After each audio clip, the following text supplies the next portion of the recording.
If you like the video, make sure to like, subscribe, and comment for more videos like this. What paranormal, Bigfoot, Wendigo, crawler, cryptid creature, or supernatural being sighting story do you have that no one believes? A tall, fast, bipedal creature has been spotted in central Pennsylvania. Tonight, as my boyfriend and I were unloading the back seat of our car after work, I caught a glimpse of something unexpected. A tan, bipedal creature, approximately 6 to 7 feet tall, moved swiftly, practically gliding, and covered at least 30 feet in just a few seconds. The creature was completely silent and made no noise as it disappeared into the tree line. While my boyfriend and I don't typically believe in cryptids or paranormal entities, we find the idea intriguing. I researched what it might have been but found nothing similar, except for a single post by another person from NEPA who described an encounter that matched ours perfectly. Has anyone else in the area or state seen this creature? Weird cryptid story my dad told me about. So my dad told me this story of him and his two friends driving around backroads at night in a forest. He told me how he and his friends spotted this tall, skinny, pale, old-looking creature about 10 feet tall standing on the side of the road just staring at them. He recalled that its skin was a light gray and its eyes were white. Trevor Henderson's Country Road creature creation reminded him of it. He knows and I know that it isn't real, but it just reminded him of it, except the thing he encountered was standing on its legs instead of both his arms and legs. Is this a cryptid he encountered? My Skunk Ape vacation story, how I got into cryptids. This happened in 2011. I was maybe 12-13 years old and was with my parents in Florida at a hotel, going to Disney soon for the first time. They wanted to get to Disney early, so we called a cab at around 6 or 7 a.m. since it was a decent drive. I remember being excited to just be in Florida since I live in NY. I watched out the window, the sun was up already, but the roads were very empty and quiet. We were traveling on a highway with dividers, while another highway ran parallel to us. Beyond this highway, I could see a vast expanse of open green fields and wilderness, which I was gazing upon. Being from NY, Long Island, I never saw such lush, flat fields of green. All of a sudden, I noticed up ahead a tall, huge, dark figure at the edge of the road. It looked like he wanted to cross the highway, but he was stationary as we drove by. My first thought was, is that a billboard or something? Since they have big billboards for ads on the highway. I glanced at it and suddenly got a sharp, intense feeling in my gut, like someone had punched me. I did a double take and stared at it as we drove by. It looked human-shaped but like a huge dark mass with thick, almost black fur and a weird-shaped head, and it was definitely alive, and it wasn't human. I remember saying, "Mom, look at that big thing standing there," but she was busy looking at the map and ignored me. I was intrigued, and it was at the back of my mind the entire vacation. Once we arrived home, I began researching Bigfoot and other cryptids, which led to my obsession. I read about the skunk ape, known as the Bigfoot of Florida. It looked exactly like that. My parents don't believe me, but I know what I saw, and it gave me an intense physical reaction that something wasn't right. It was my instincts. Unnatural bipedal tan creature experience in NEPA. I live in NEPA and just had a weird experience. I believe in paranormal phenomena to some extent, but I also try to find rational explanations for them. However, tonight I saw something that I can't wrap my head around, and so I'm seeking insight from others. I have a dog, and we take him outside to a field across our small street so that he can do his business. There is a street light, therefore, I didn't have a flashlight, but at the very outskirts of the light's radius in my left peripheral, I saw something kind of move from the left to the further left and looked at it. It was on 2 legs, a lighter tan coloration, and I know it wasn't a deer, as I never saw it on 4 legs, and this may sound silly, but it moved so effortlessly for about 20 feet that I know for a fact it's not a quadrupedal deer or something. Also, it didn't make a noise at all. The only way I noticed it was by catching it moving. My dog didn't notice it as he did his business facing the other way. Unfortunately, I didn't see it leave as I looked towards my dog to determine if he was ready to get back to the house, and when I looked back a second later, it was gone without a sound. I didn't start to freak out until I talked to my mom about it. She believes in the supernatural, and occasionally I'll brush her off, but when I got back in with the dog, I told her that there was something weird outside in the field. She asked me if it was standing straight up in a light tan color. To this, I immediately closed the curtains, because forget that. I then told her about how it started in a kind of bushy area before moving left, and she corroborated it and described it the exact same way I did above, in which it moved without a sound and didn't bounce or buckle, it just kind of drifted or glided. Turns out she saw the exact same thing 2.5 hours earlier when she had last taken the dog out. I keep trying to tell myself it's just a deer that was standing, but I would have known if it were a deer standing up. I've seen deer stand up. They don't stand up as long as the thing tonight, and the thing tonight, I didn't see ears or antlers or even its black nose. Even the proportions of it looked more like a human than a deer, but it definitely wasn't a human. Again, it was at the outskirts of the light, but I would have known if it were a deer. Any insight would be greatly appreciated. I wish I made this story up, but unfortunately it's real. Thank you. I saw something that was odd in Texas once when I was younger, and what I remember vividly was that the wildlife was noisy before I saw it and that my uncle's dog, which we were walking together, was distinctly perky before and after it went by, but both silent and then growling in a way I never heard an otherwise affable dog growling. The thing itself was a loping creature with what seemed a head far too large for the body, undulating up and down on 4 legs, and it was about the size of a Labrador Golden Retriever hybrid. The wildlife went silent until it passed by, and then it started to go back to its usual noise, and that thing frightened me more than virtually anything else I've seen before or sensed. The creature resembled a dog, yet its head could have comfortably accommodated a large brown bear. The other time was when I saw something that was essentially the Territorn-like Thunderbird next to a few birds that were much smaller than it was.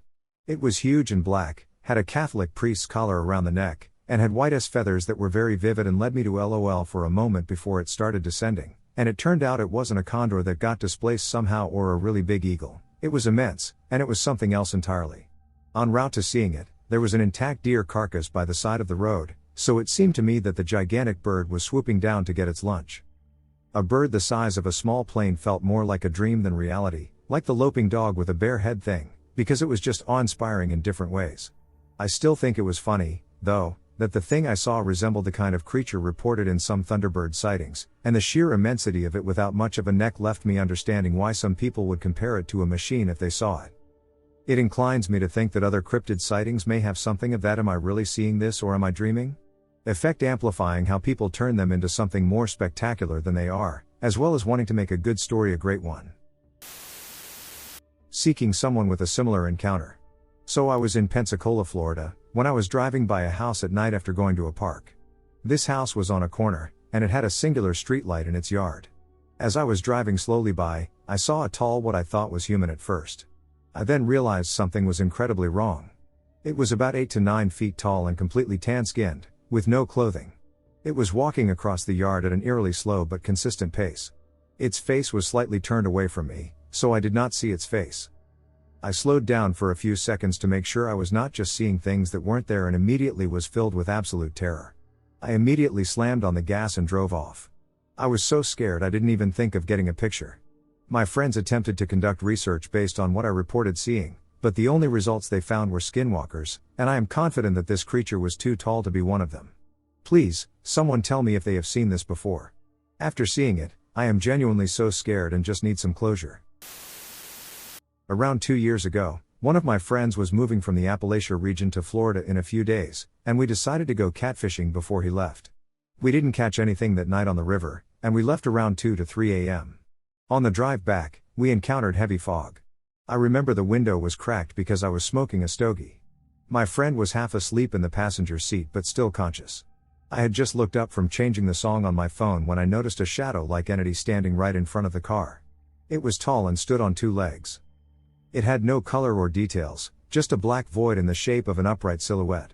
It was right in front of my headlight too, and it still didn't show any detail. The scariest part of this whole experience was that it hit the weeds and tall grass on the roadside after it passed us, making a loud noise because of its speed. The sound of that noise, coupled with what I had just witnessed, sent a shiver down my spine. My friend and I didn't say much, except to confirm to ourselves that we had indeed seen what we had. We witnessed what we believed to be an Appalachian shadow man. I've never seen something like that before or since. If anyone has seen something like this, please comment. I'd like to know more about what I saw that night. Strange creature on the road between Hondo and Bandera. I and my family were driving on the road at night, coming home from a football game. My dad saw some sort of creature in the middle of the road. I never saw the thing, but my dad said it was on all fours, with its back two being higher than its front two. It was also skinny with very shaggy fur and an almost twisted looking body. This was a couple of years ago, so it had been pushed out of my memory but recently came back because my uncle and I were talking about the paranormal with my dad, and my dad brought it up, and my uncle, who was not with us when we saw it, said that he had seen the same thing when he was younger and going through that road, and he described it the exact same way my dad did. Then I got curious and asked a friend if he had been through that road at night, and as soon as I asked him that, he said, "I swear to you there's something out there." He also mentioned that he's heard howling out there. I want to know what this thing is because supposedly that whole area is really haunted, and I want to know if anyone has had similar experiences, and maybe we could work out what this strange creature is. This is a story about a cryptid encounter with a Florida swamp ape. This was told to me and my cousins by my dad when I was a little kid. This is the story of the baboon monster. My father got off from school later than usual one evening. He stayed after school at a friend's house until it got dark. At some point he decided he should go home and walk down this secluded brickback road enclosed by trees that led to my grandparents' house in the boonies. As he walked farther down the road, he began to hear the sounds of leaves and sticks crunching in the woods, and then he began to hear the sound of an ape-like screech. When it got closer, he even saw a pair of white glowing eyes watching him within the trees. He decided to hightail it out of there and run home. When he made it back to the house, he banged on the door, and my grandpa let him in. He told my grandpa what happened, and then my grandfather began boarding up the doors and windows with furniture. Then they heard it outside, they heard the sounds of grass rustling. Then he grabbed his rifle, went upstairs into the attic, and peeked his rifle out of an opening in the attic window. He saw the creature, which looked to be like an ape-like baboon creature, as tall as an average-sized person, with massive fangs and a body covered in fur. As it got closer to the house, my grandfather fired shots at it. He shot it and scurried away into the woods. It never showed up again. I don't know if this is true or not. I asked my mom if it was, and she said it was told to my dad when he was a teen by his older cousin, so even if my dad didn't see it, there's a possibility our cousin or another family member may have. To me, it sounds like the baboon monster was some giant rabid macaque or even possibly the swamp ape. The only thing I ever saw was this weird deer-looking thing crouched on the side of the road with humongous eyes. I and my two uncles and their two friends went to a local fishing spot called the Pier on Lake Travis one night, and to get there you have to drive through this wooded area that has no streetlights.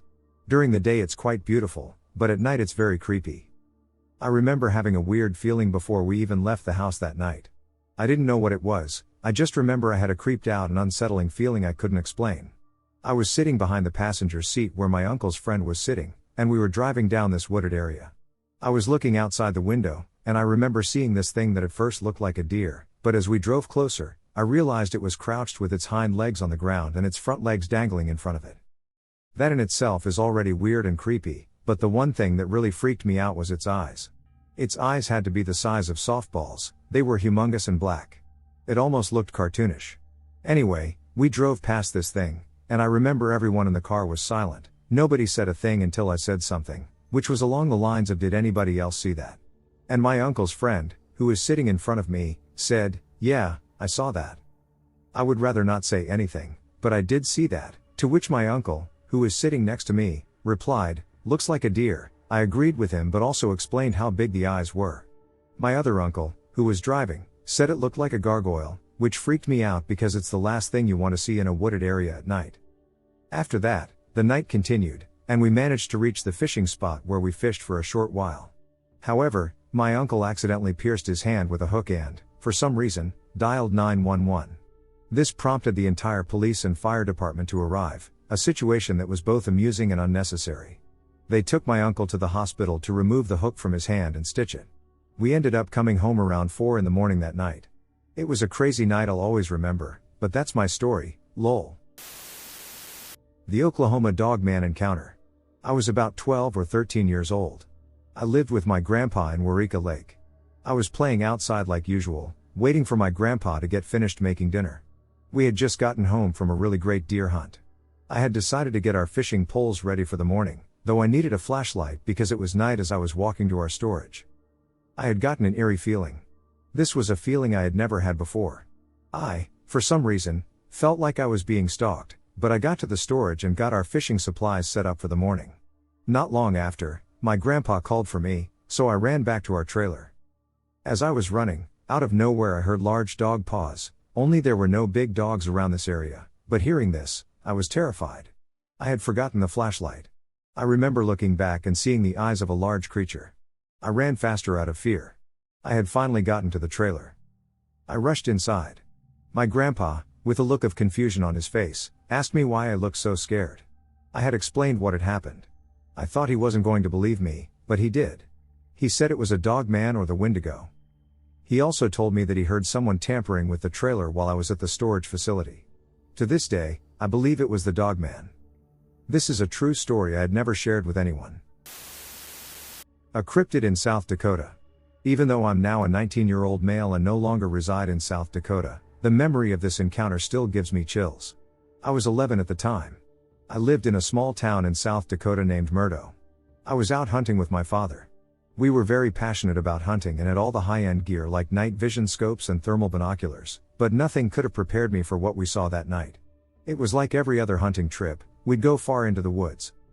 We set up a blind and sat there for hours in silence. We had a couple of bucks roll through, but none were worth shooting. We ended up sitting there until it reached around 9 p.m. when we decided to call it quits and pack up. However, while we tore down the blind, a big buck wandered out from behind a tree about 50 yards out from us. We fell silent. It was going to be a personal record if we dropped this buck, and as quietly as we could, we went into a prone position and aimed our rifles, but as soon as we zeroed in on it, it looked right at us, and we got a good look at it. It didn't look right, it made my hair stand up. I looked over at my dad, and I could visibly see he was just as shaken as I was, and this is the man who came face to face with a cotton mouth and fought it with a stick. Its eyes are what set me off immediately, as they were forward facing and staring directly at me. It had impossibly long legs for a buck, and the joints. It was like someone drew the damn thing and brought it to life. It exuded an eerie aura. Then I heard a bang and realized that my dad had shot at it, but when the bullet struck the buck, it didn't go down or even flinch as blood poured out of it. Instead, it stood up on its hind legs and started walking towards us, not running but walking. All I can remember thinking is how much I hated that it was doing that. My dad yelled for us to go and get out of there. We must have run for what felt like an hour before we reached his truck, threw our rifles in the back, jumped in, and took off.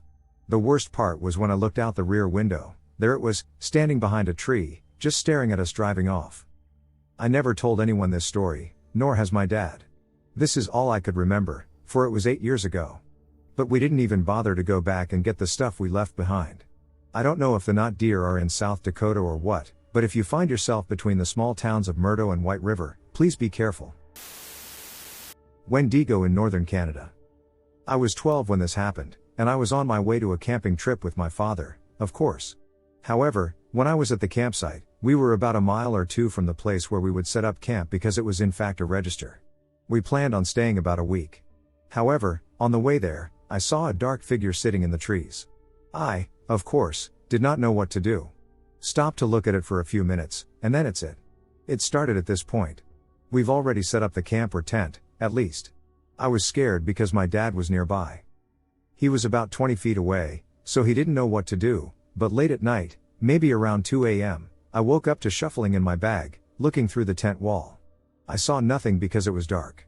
I then managed to turn around to see if it was on the opposite side, and then, shuffling, I could not see anything until a white set for 2 a.m. cut. The only reason because I set a timer because we were supposed to take 2 to start our hunting trip, which was mainly what we were here for. That face is something I don't want to remember. It was pale and gray, with sharp claws and no purple bloodshot eyes. I don't want to not remember the horror I experienced that night because who would? As of writing this, it was 28 years ago, and God forbid I see that thing again. I used to live in a more rural area of Tennessee growing up. I spent most of my days traipsing around the backcountry with my friends, logging miles of hiking a day. Normally, 4 of us would go out, but only 2 did this time. I'll call my friend Tyler. Well, Tyler's family had just moved here from California about a year ago. We rode our backs as far as was feasible and hid them while we traversed the hills. We meandered through the woods for hours, joking and playing like we usually did. We got to this kind of clearing, and Tyler was talking animatedly to me and just stopped. This was a kid that talked a mile a minute. I don't talk as much, so I was content to listen, and I remember feeling my stomach drop. I figured there was a snake. However, as I turned to face him, his face contorted into a silent scream. He was gazing both behind me and upwards. He kind of pointed and took off running in the other direction. By this time I felt the icy grips of terror leeching onto me, but still I turned around. I couldn't identify it, but it was tall and hairy. Smelled bad. I would have called it a Bigfoot, but it ran like a dog.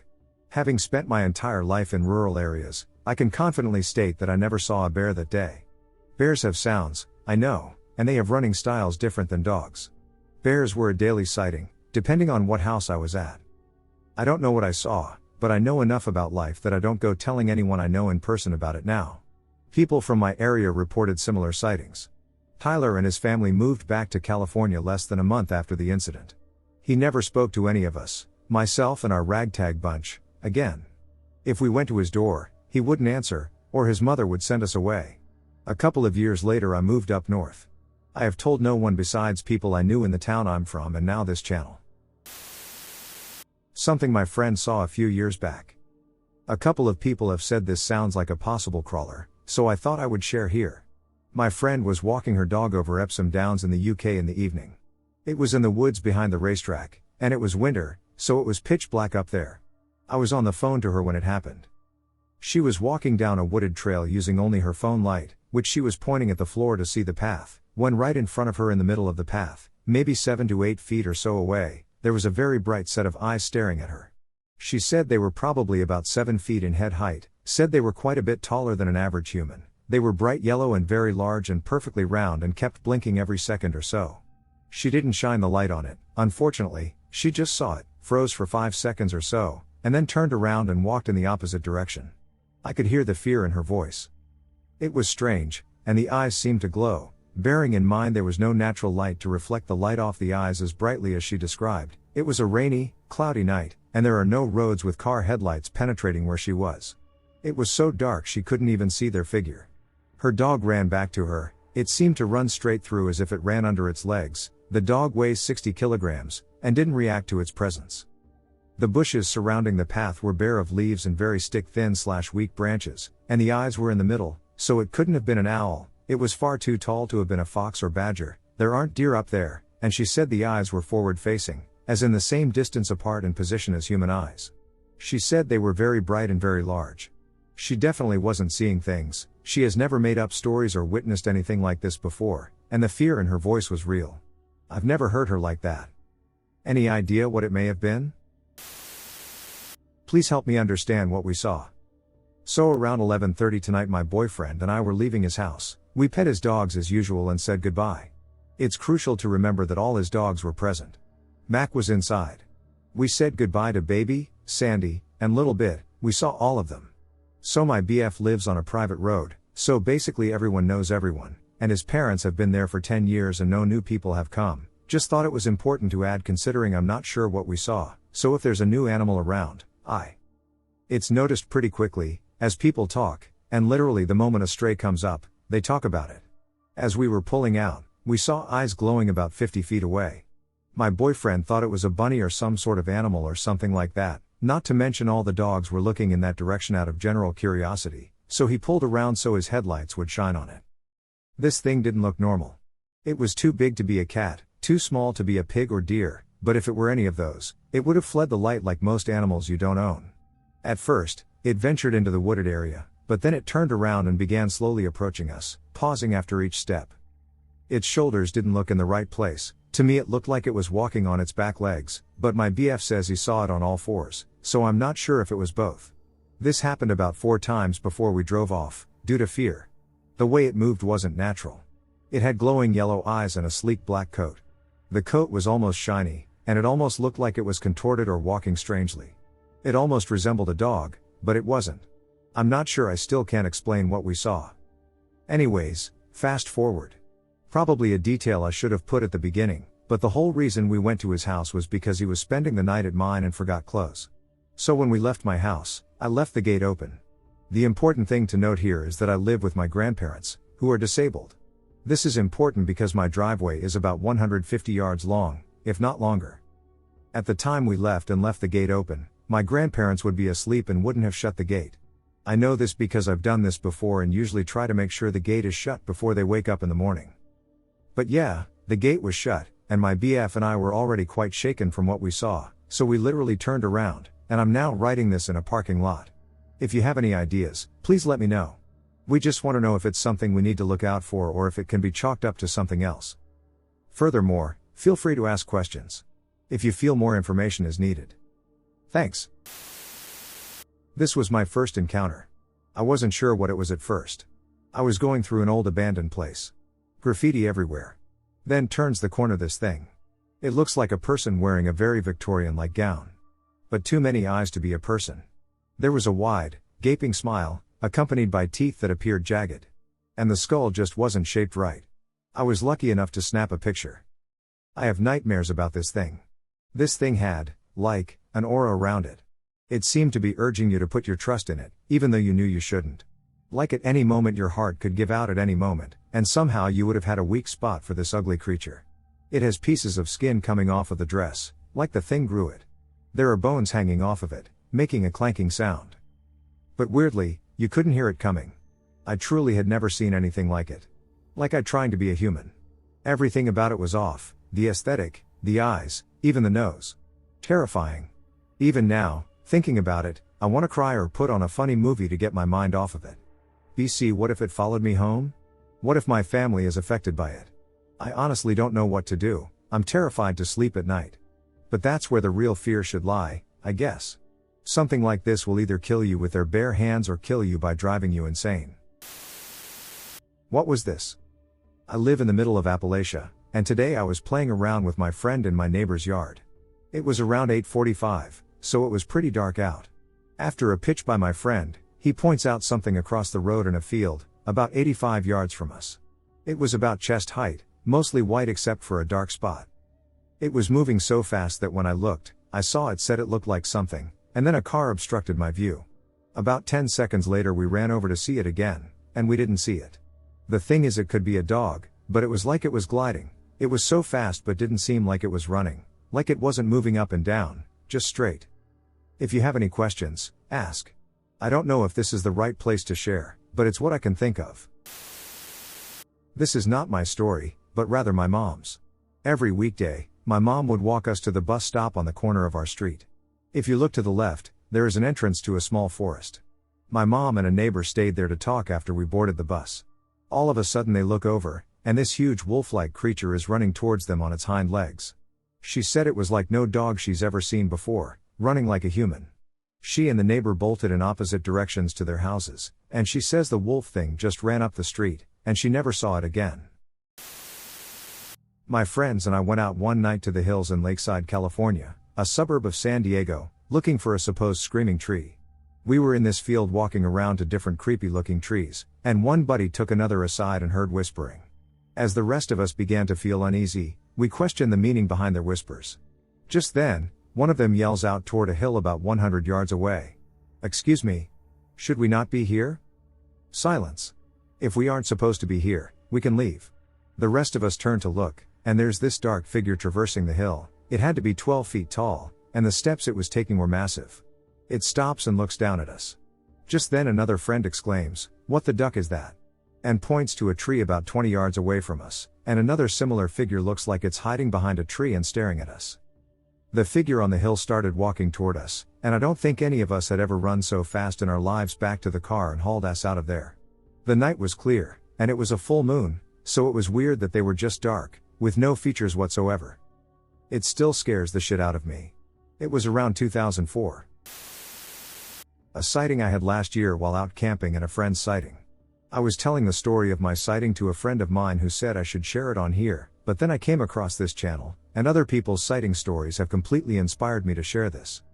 So my first sighting story is actually about an old friend of mine who I haven't seen or spoken to in years, but I still remember this very vividly to this day. It must have been about 1996, and I had just turned 22. I was at a party with a few friends, and the host of the party was the daughter of a wealthy family. She was a bit of a spoiled girl from what I can remember, and her parents had this really amazing house, which I remember having this pretty awesome chandelier at the entrance and one of the highest ceilings I've ever seen.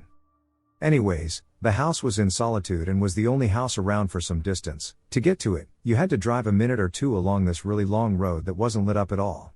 The house was surrounded by a lot of forest but had a small lake nearby. Now the party had been going on for a good few hours, and a buddy of mine was showing up pretty late because of working late or something. I have no idea why, because it was years ago, but I know he showed up fairly late. I remember being in the kitchen talking to someone, and then he comes bursting into the room, fully out of breath, and immediately comes to me and interrupts my conversation. He was extremely hysterical, and I remember telling him to calm down and breathe. He then began to say that his dad dropped him off at the start of where the longish road began, as his dad was in a hurry. I remember thinking why the hell his dad would let him walk across a dark forest road to a secluded house at night on his own was sensible, but hey, who am I to judge someone else's family? My friend was saying he was walking up the road about halfway, drinking his cans, when he heard a sort of growl behind him. Thinking he was about to get attacked by a wolf or whatever, he began to walk at a much faster pace, and it wasn't until he turned around that about 10 feet from him at a tree was this hunched over creature. I remember him constantly calling it this tall white thing. He said it had a giant head and gaping mouth. He let out a scream and then ran as quickly as he could to the house. He made it to the house and busted in without looking back, and he then immediately found me. Now, at the time and for years after, I personally just thought he saw an animal and his imagination went wild. I think people for years would just go, yeah, dude, whatever, when he would bring it up, but he never let anyone get to his head, and he was always defensive over what he saw. Now to my story and why I now believe my friend. I was camping with my wife and daughter in MN last year at the beginning of July. For summer, the campsite we were at was pretty quiet, but there were few families near our tents. It's next to a river and is covered by thick forest. Now the opening of our tent faced north towards the river. It was a truly awesome view coming out of your tent. It was close to sunset but was still fairly lit enough to see across the river clearly. I remember specifically saying to my wife that I needed the lighter to start the stove to boil some water for dinner. Now I remember setting up the stove, and as I looked up to get a glimpse of the river, something caught my eye. There was this thing, walking through the forest on the other side of the river. It was incredibly tall, and its limbs were so skinny. It didn't seem to look in my direction until someone from another family at our campsite shouted, not about the thing across the river, just about something else. That shout made it look over in my direction, and I still remember its pale, bulbous head looking straight at me across the river. It then hunched over on all fours and began to crawl away at an incredible speed in the opposite direction. I didn't sleep at all that night. I refrained from telling my wife or daughter, as I knew it would frighten her. The next day we were supposed to stay another night, but I didn't let that happen. My wife asked why, and I let her know what I saw, and she knew I wasn't lying. Trust me, she would know if I was. That creature still gives me the creeps to this day. It's actually giving me a few sleepless nights, but finding out how many people have seen exactly what I've seen has helped me a bit. Skinwalker. This goes back several days/months. I saw what I thought were a dog/wolf's feet running down the road, couldn't see if it was a dog/wolf because of the blinds. 1 to 3 days later, at certain times during the day and night, it would sound like something would jump up and crawl over the ventilation unit next to my house, so I looked outside, and nothing was there, so I got suspicious, especially because there was no one near the unit, and it would have taken them a long time to get away because I looked at it immediately through my bedroom window that is 1 to 2 feet farther from it to the left, only looked out at daytime because I am a pussycat, and at night the noises would come from multiple sides of the house. I thought it was raccoons. 1 to 3 days later, friends that I invited over were complaining about smells like rotten fish/flesh. 1 to 5 days later, the smell went away on its own, and that night I accidentally stayed up to 2:30 a.m., and I had this feeling to get out of my room and to make myself hidden, so I decided to do it because I was bored. I got out of my room and hid behind the wall connecting it to the kitchen. Then there was a huge bang against the wall next to my window in my room, the place my feeling told me to avoid. Then I froze in fear in my kitchen as I heard the sounds of loud bangs, the sounds of running, and the sounds of trash cans falling over all around my house, including on the roof. I managed to make myself move to get my computer and frantically research what the heck was going on. And I found out, according to this source, that they are most frequently seen as coyotes, wolves, foxes, eagles, owls, or crows. My grandmother also saw a coyote/wolf when she was coming to visit me. I heard they smell like rotting flesh and try to break in or annoy you by making the noises I listed. These creatures were trying to lure me outside the whole time I was researching by mimicking a woman's voice. Today, the smell is back, and I don't know how to ward them off. October 2017, my girlfriend and I were driving back home from a family gathering, and we both saw this clearly, and we both still have vivid memories of it. This pale white animal ran out of the tree line and leapt across the entire width of the highway in what seemed to be an effortless stride. Like this thing had an excellent amount of hang time as well.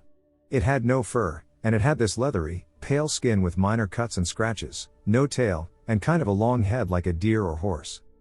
We had no idea what to do, we just kept driving as it disappeared into the tree line on the other side of the road, and we were just in awe of what we saw.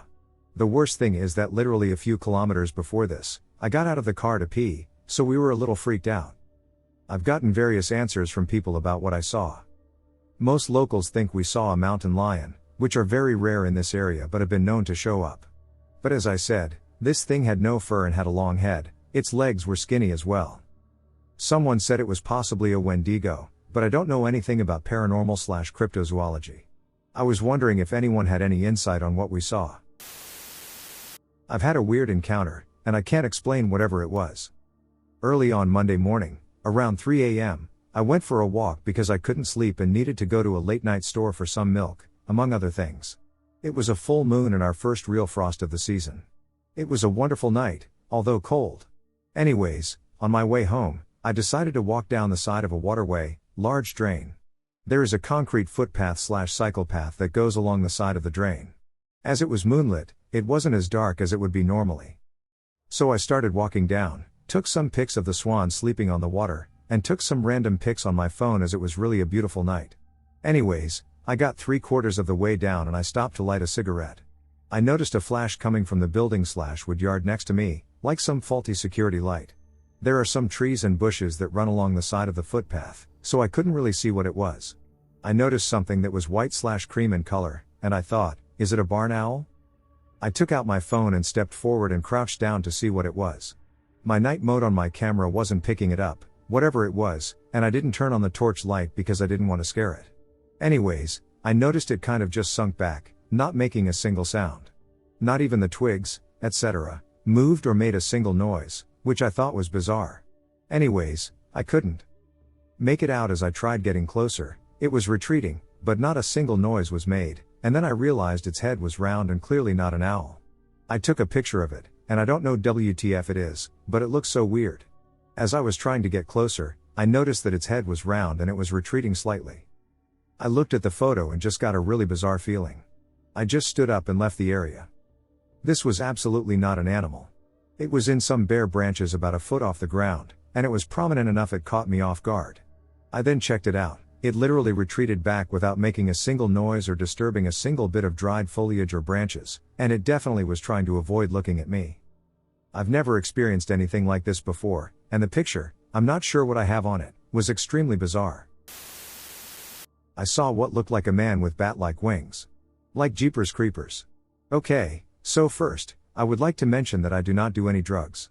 I was completely sober. I saw it clearly and am absolutely certain of what I witnessed. I, myself, saw this creature a few years ago. I was sitting with my boyfriend in the Walmart parking lot after shopping. He was rambling on, and I was laid back looking out of the open sunroof. I saw this giant creature just gliding, wings fully expanded, right above the parking lot lights. I sat up and pointed at it, but before my boyfriend could see, it flew into the dark. It honestly looked like the creature from Jeepers Creepers. I was so freaked out. For the next month or so, every time I went out after dark, that creature abruptly entered my thoughts. I felt like it was nearby, and it was probably just my fear, but I felt like I could feel it watching me. I told plenty of people, but nobody seemed to be surprised or thought I was making it up. It's like people just ignored my story. Fast forward to about a month ago. One of my recent acquaintances shared a story with me. He said he was walking a trail that went through some woods and some backyards on his way to his girlfriend's house. He said that in the distance he saw a tall creature with giant wings standing there, and the creature seemed to have noticed him at the same time and started toward him. He froze and started speaking about God out loud. "The Lord is my shepherd." And the creature spread its wings out and flew away. I saw fear in his eyes as he told me the story. I related to him how I had once seen the same creature. He then told me of someone else who had seen it before as well, and later someone else told me of his and his friend's encounter with the creature that occurred years before mine. Those who have seen it have always mentioned it and described it the same way. I wonder if anyone has ever seen or heard of this creature. I live in Middle Georgia. As a native, I think I and my mother may have had close calls with Skinwalker/Wendigo. My family has lived in Iowa since July of 2017, and we live in a small neighborhood with a minimum of 25 houses, and it is surrounded by a forest. I've seen many horror movies, and most of the movies are usually in a forest, so my paranoia was already alarmed. A year into living in Iowa, our dog was getting really old, so we got another dog so our old one would have a friend. We name our new dog Tucker, and he is a very energetic dog with everyone and everything. Our old dog died a couple of months later, and Tucker was the only interactive pet we had. A couple of years later, my mom and dad got divorced, and she moved on to a guy that lives a couple of miles from our house. My mom and dad settled on a schedule of what day they can spend the day with us, while the other goes somewhere else for a couple of days. For context, my mom's side is native, I forgot what tribe we are, and we do believe in the lore of skinwalkers and Wendigos. On one of my mom's days, she drives up this road where it's surrounded by a bunch of trees and a couple of houses and 2 farms. There is a hill on this road that she has to drive up, and as my mom drove up the hill, she saw something in a field near the neighborhood. What she saw was a tall, gray-skinned creature with deer hooves as feet, walking into the woods. My mom was confused, and when she reached a stop sign, she looked back in her mirror, and nothing. Now my mom was scared, because she remembered all the stories of the Wendigo, and drove off to our house. When she told me this, I was already scared because of the stories I've heard on YouTube. As she recounted the story, I was reminded of the Skinwalker, particularly all the accounts of encounters I've come across online. After this, I was extremely cautious when I was outside on my bike rides.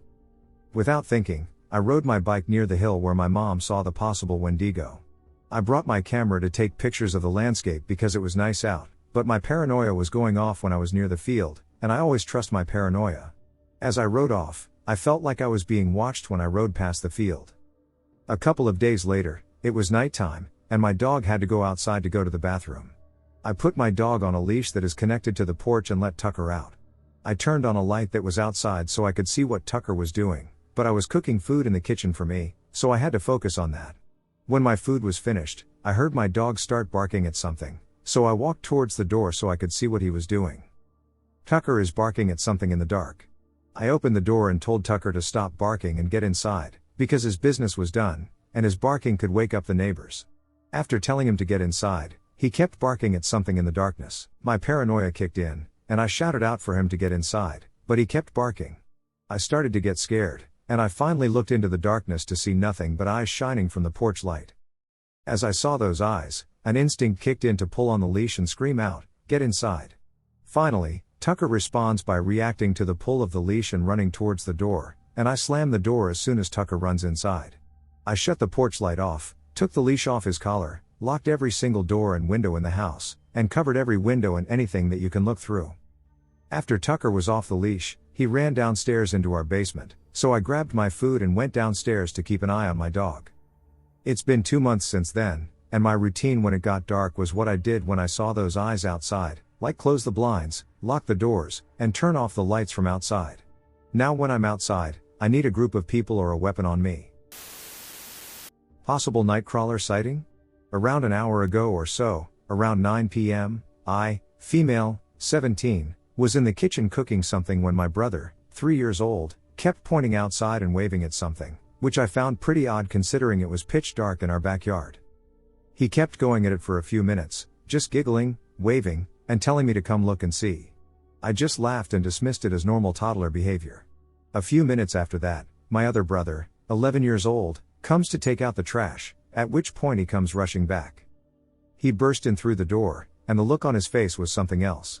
He was terrified, and he started telling me about how in the backyard he saw a weird, white, skinny creature with long legs, no arms, and slight black hollows that appeared to mark where its eyes were.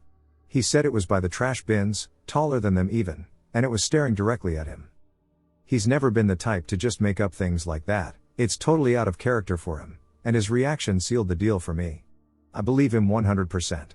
Anyway, we have never experienced anything like this before, but I found it interesting enough to share. It is unsettling. It freaked me out. Could this be a skinwalker? This happened in 2021 during the summer. I live in Maine, surrounded by woods, kind of in the middle of nowhere. There are a lot of ATV trails near me, so I like to go for rides on my four-wheeler with friends. One night I was riding with one of my friends on the trails around 9 p.m. It was dark. We didn't want to scare ourselves, so we weren't looking in the woods. As we were riding, there was a big bog on one side of the trail and the woods on another. We both got this feeling as if we were being forced to turn our heads to look into the woods, and not even 5 feet away from us was a tall humanoid creature, probably 8 to 9 feet tall, crouched down right beside the trail. This thing was very skinny and had long arms, legs, and fingers. It was white, and its face only had dark eye sockets. If this creature wanted to reach out and grab one of us, it could have.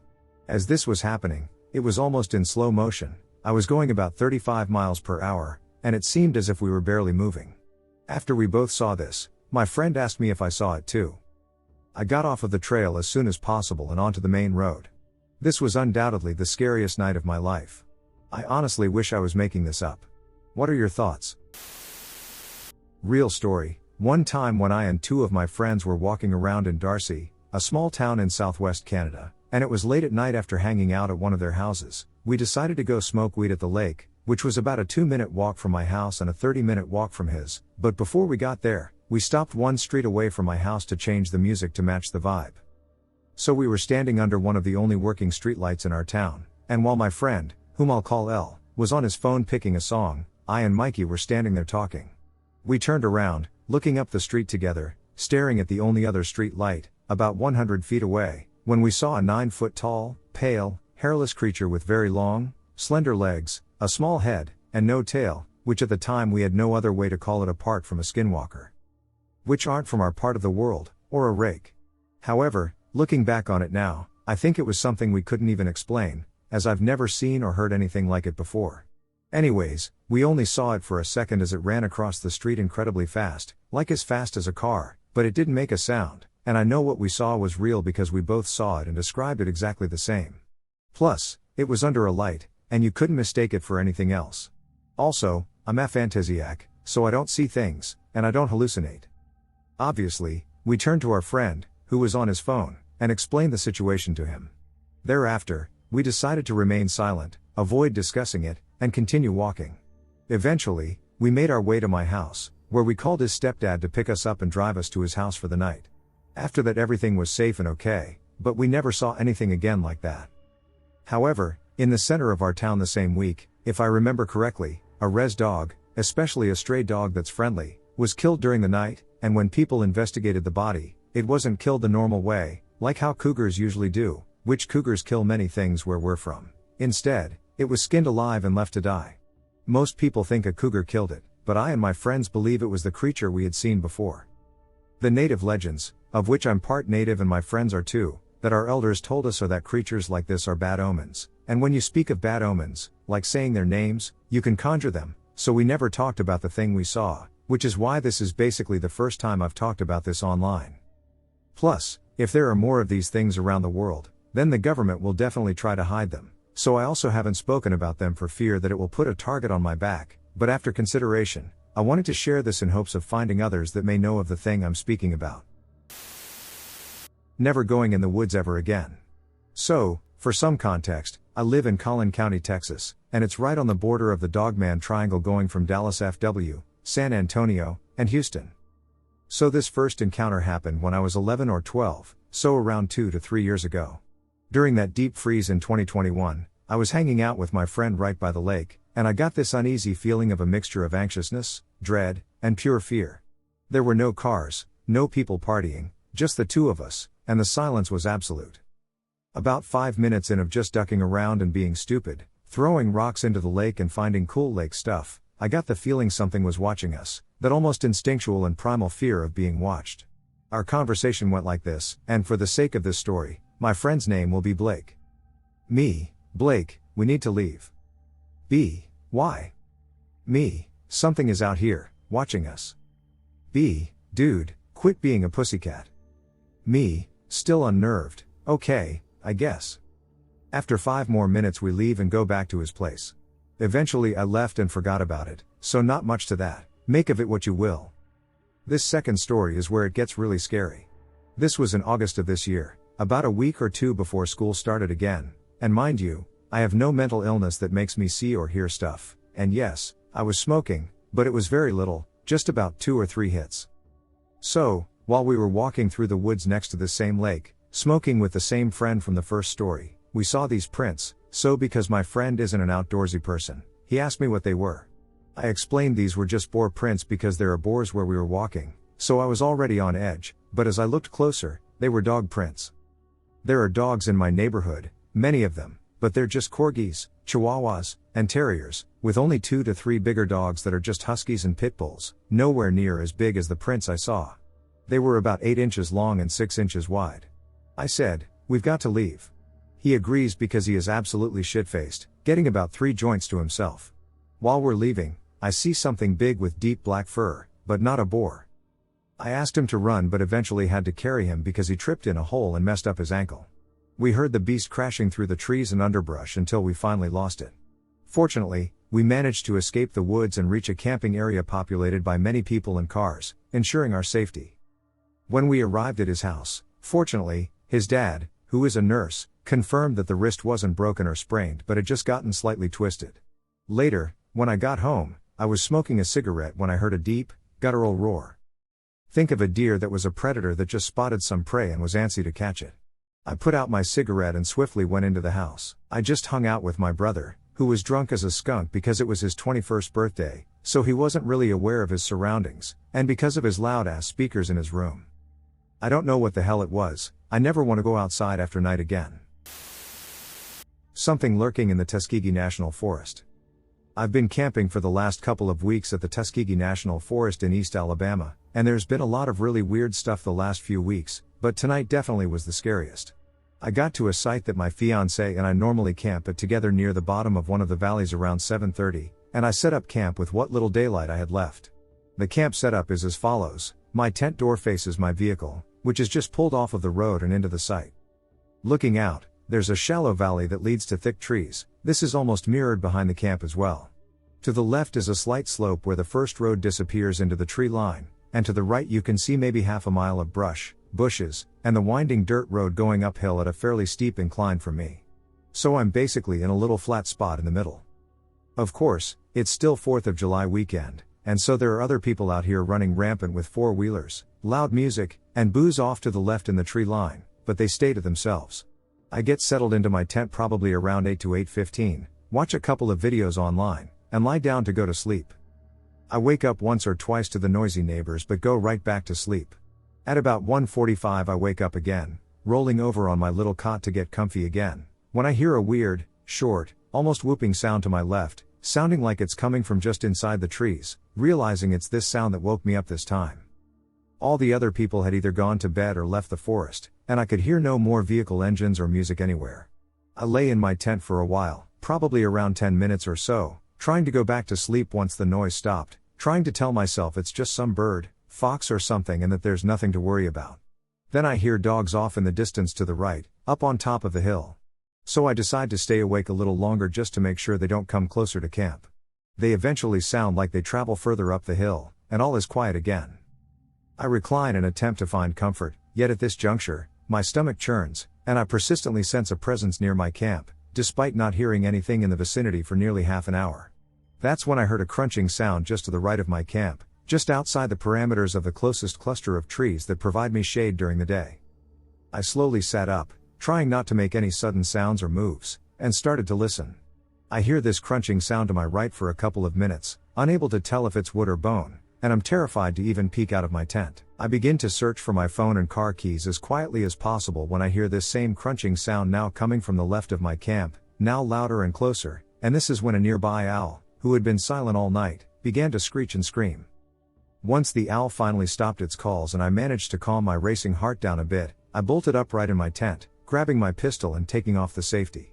Now I can hear the same crunching sound all around me, from both the left and right, but now also behind me. The sound, akin to chewing on bones or thick wood, reverberated throughout my surroundings. I shoved my phone in my pocket, grabbed my keys, and put a round in the chamber, opening my tent door cautiously but ready to make my move to my car. Now, out of all of this, what happened next was what scared me the most and will probably stick in my memory from this night forward. The moment I emerged from my tent, the only sound I could hear was something mimicking a human weeping from directly across the road in front of my camp. I have no way to explain it. It just sounded like this deep, animalistic voice, but it was like it was intentionally mocking the sound a human would make when weeping. This may not be the best comparison, but if you've ever watched Harry Potter and the Prisoner of Azkaban, the scene when Professor Lupin transforms and he's weeping before he howls, it was almost exactly like that. Now I sit in my car typing this out, waiting for daybreak to pack my tent and supplies up, still hearing random knocking out in the distance. This thing, I'm pretty sure I know what it is toying with me. The tears I shed as I prepared to leave for my car made this clear. And out of every supernatural and cryptid experience I've ever had, This one has definitely left me not wanting to camp alone again for a long time. I had a Mothman encounter. I and 2 other buddies went deer hunting on a farm in southwest Virginia. The road leads to a gravel road outside of city limits, so it's pretty rural. On that gravel road before first light, I saw a lengthy black mass, but I'm convinced it was Mothman. I did not see the famous red eyes, just a tall creature roughly 6 feet tall fly above the truck just where I could see in the windshield. I would estimate the wingspan of this to be at least 6 to 7 feet. As it flew, it never flapped its wings once, it was gliding but defying gravity. I got to see it for about 10 seconds before it vanished off into the darkness. At first I thought I was hallucinating or just seeing stuff, but then I asked, did you all see that too? And one of my buddies saw the being. The driver did not. Nothing else weird happened that day, but it was enough to freak us the hell out. It's been a year since that happened, I still can't wrap my head around it. There's something following me. I decided to reach out finally after seeing something I cannot begin to describe. I've lived in Virginia for almost 3 years now and started a graveyard shift job at a gigantic complex that includes original houses from the 1800 colonial period. Those who live here will be able to identify the exact location I'm referring to. I've worked here for going on a year and a half. I monitor every building and repair any HVAC equipment during the night. Thinking back to my first weird experience at this job, it was when I started doing the graveyard shift. I heard an unidentifiable noise in my second month here around 4 in the morning. I don't scare easily, and I'm a bit of a horror movie buff. It was a very low growl. It sounded as if it was crouching right behind me in my office. I sat there, stunned, not turning around, not moving whatsoever. When I got the courage to turn and see what it could be, there was nothing there. I tried to talk to my coworkers about the noise, but since I'm a young guy who does a bit of pranking, no one really took me too seriously. Trust me when I say I question so much and pick apart horror movies as a hobby, so when I couldn't identify this ducking sound, I blamed it on the shitty refrigerator I have in here. It's been well over a year now, I've never once heard that noise again. Recently, I've been leaving early to take a scenic route to get to work. Enjoying the fall foliage and the cool breeze. I've been pulling into the same spot for the past couple of weeks to smoke cigs and relax before getting there and clocking in. Last week, as I parked and pulled in, I experienced a sense of unease, as if someone or something in the tree line was watching me. I brushed it off the first 2 or 3 times it happened during the rest of the week. Now, this may seem like paranoia, but I know paranoia.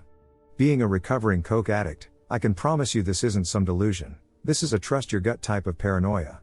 3 days ago, I went back to flash some headlights and try to establish some dominance to take back my spot and to get nosy. Hoping to see something, if anything at all. When I didn't see anything, I shrugged it off once again and decided to park anyway. Without experiencing any sinking feeling, I began to relax. I put the cig between my lips, crack my window down about 8 inches, put my car in park, and pull out my lighter. As I hit my lighter and lean in to light the cig, I get a cool sensation covering my entire body. The hair on the back of my neck stands up. As I look around the car, I peer into the rearview mirror and see some white shape about 50 feet from the back end of the car. I tap the brake to illuminate the area and see a gangly, tall creature with a long white face standing on its back legs, hunched over, 5 or 6 feet into the tree line about 20 feet right behind my car. I took a sharp breath in and almost coughed up a lung when I threw my car into drive and sped off. The event was only a few days ago. I work by myself on the second floor of a pretty secure building.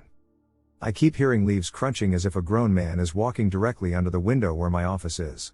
This only happens while I'm at work, but I feel it'll be a matter of time until I feel its presence at my house as well.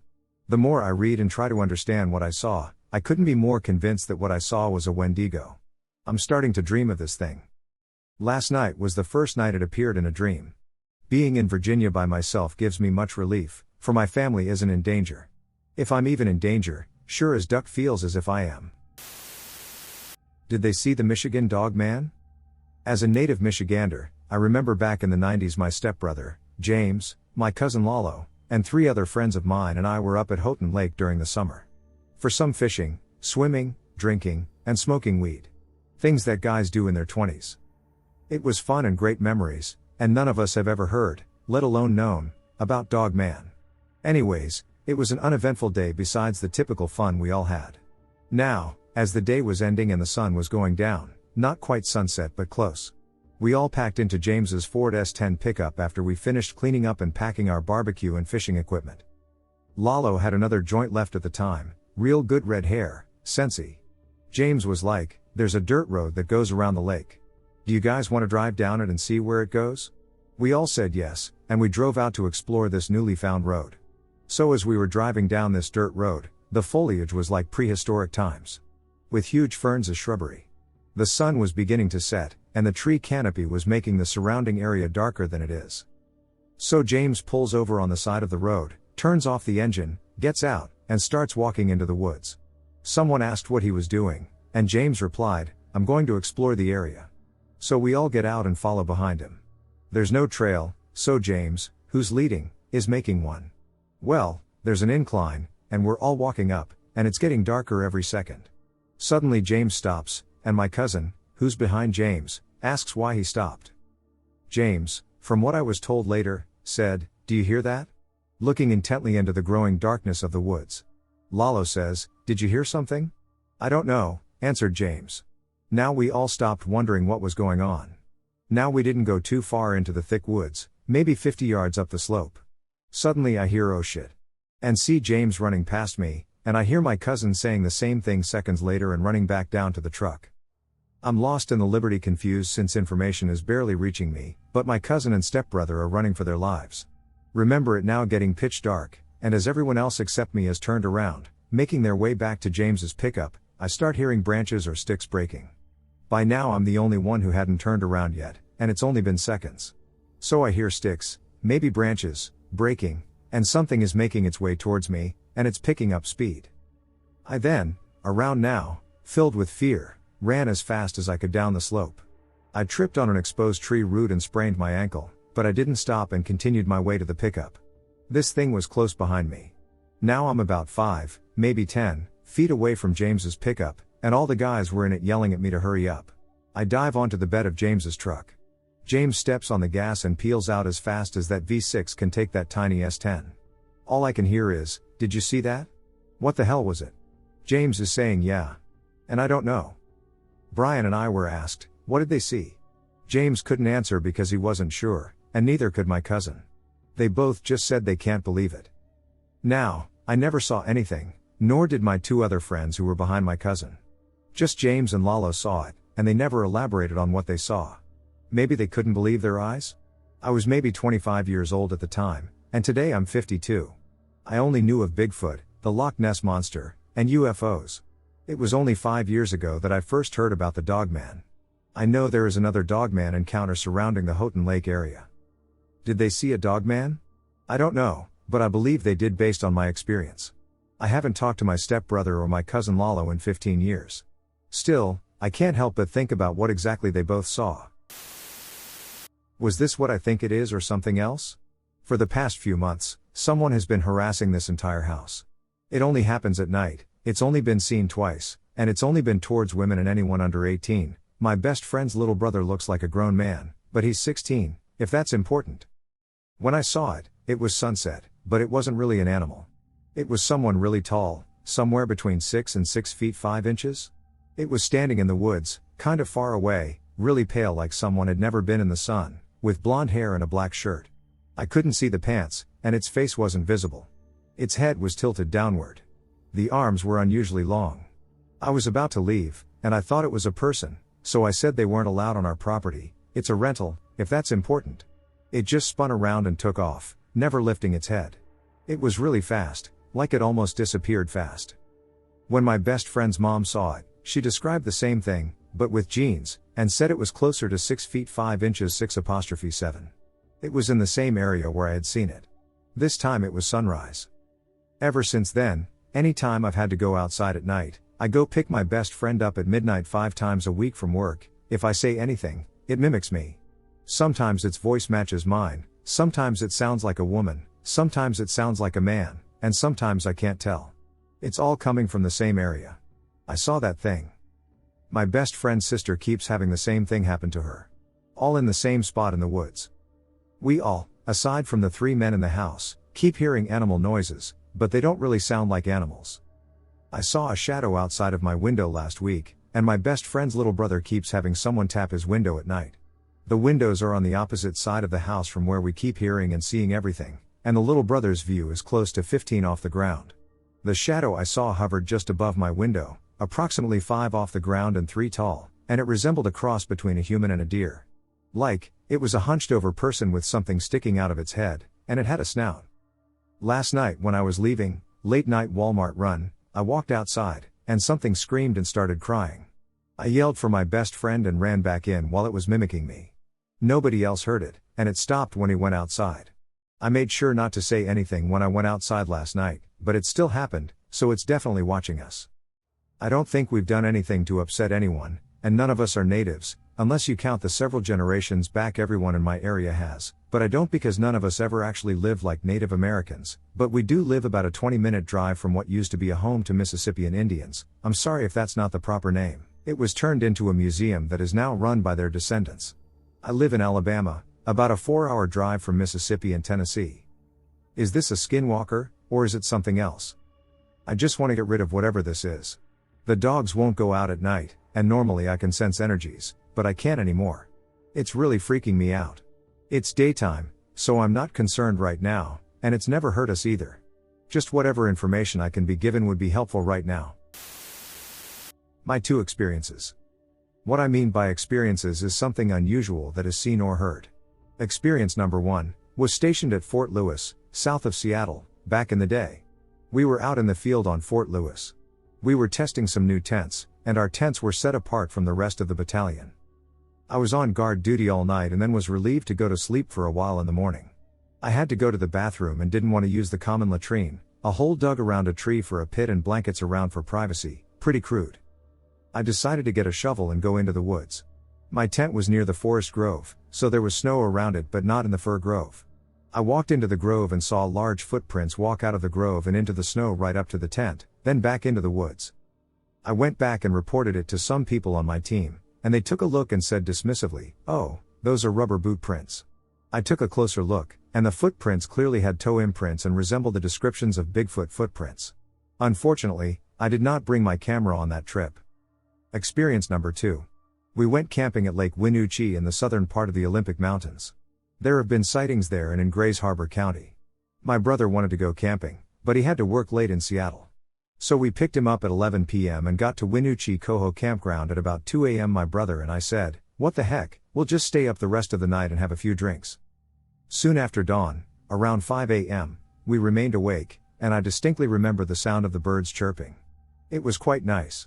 My brother looks at me and says, "Did you hear that?" He looked grave. I grinned and said, "Yes, the birds are singing." He then asked, "Did you hear that?"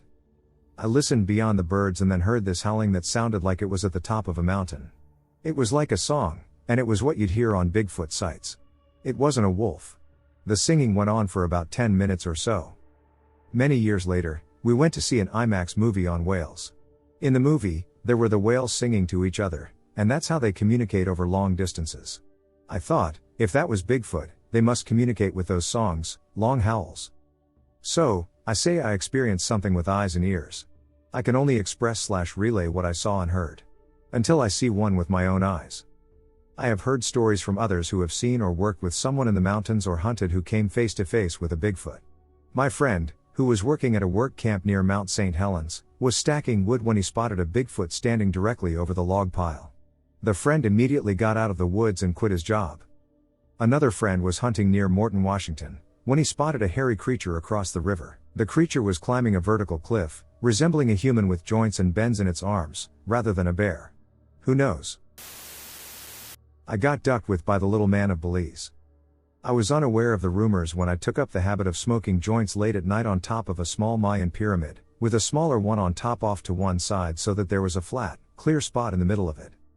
It might be my favorite place on earth, and almost every time I got high up there, it seemed to me some new, to me, species of creature would pass through, sometimes stopping to pose for a minute, but only if I didn't have a camera, or so it seemed. I tended to discount the feeling that I was being watched and followed, and I thought I was just paranoid when I heard stuff clattering on the tin roof of my cabin when I got back.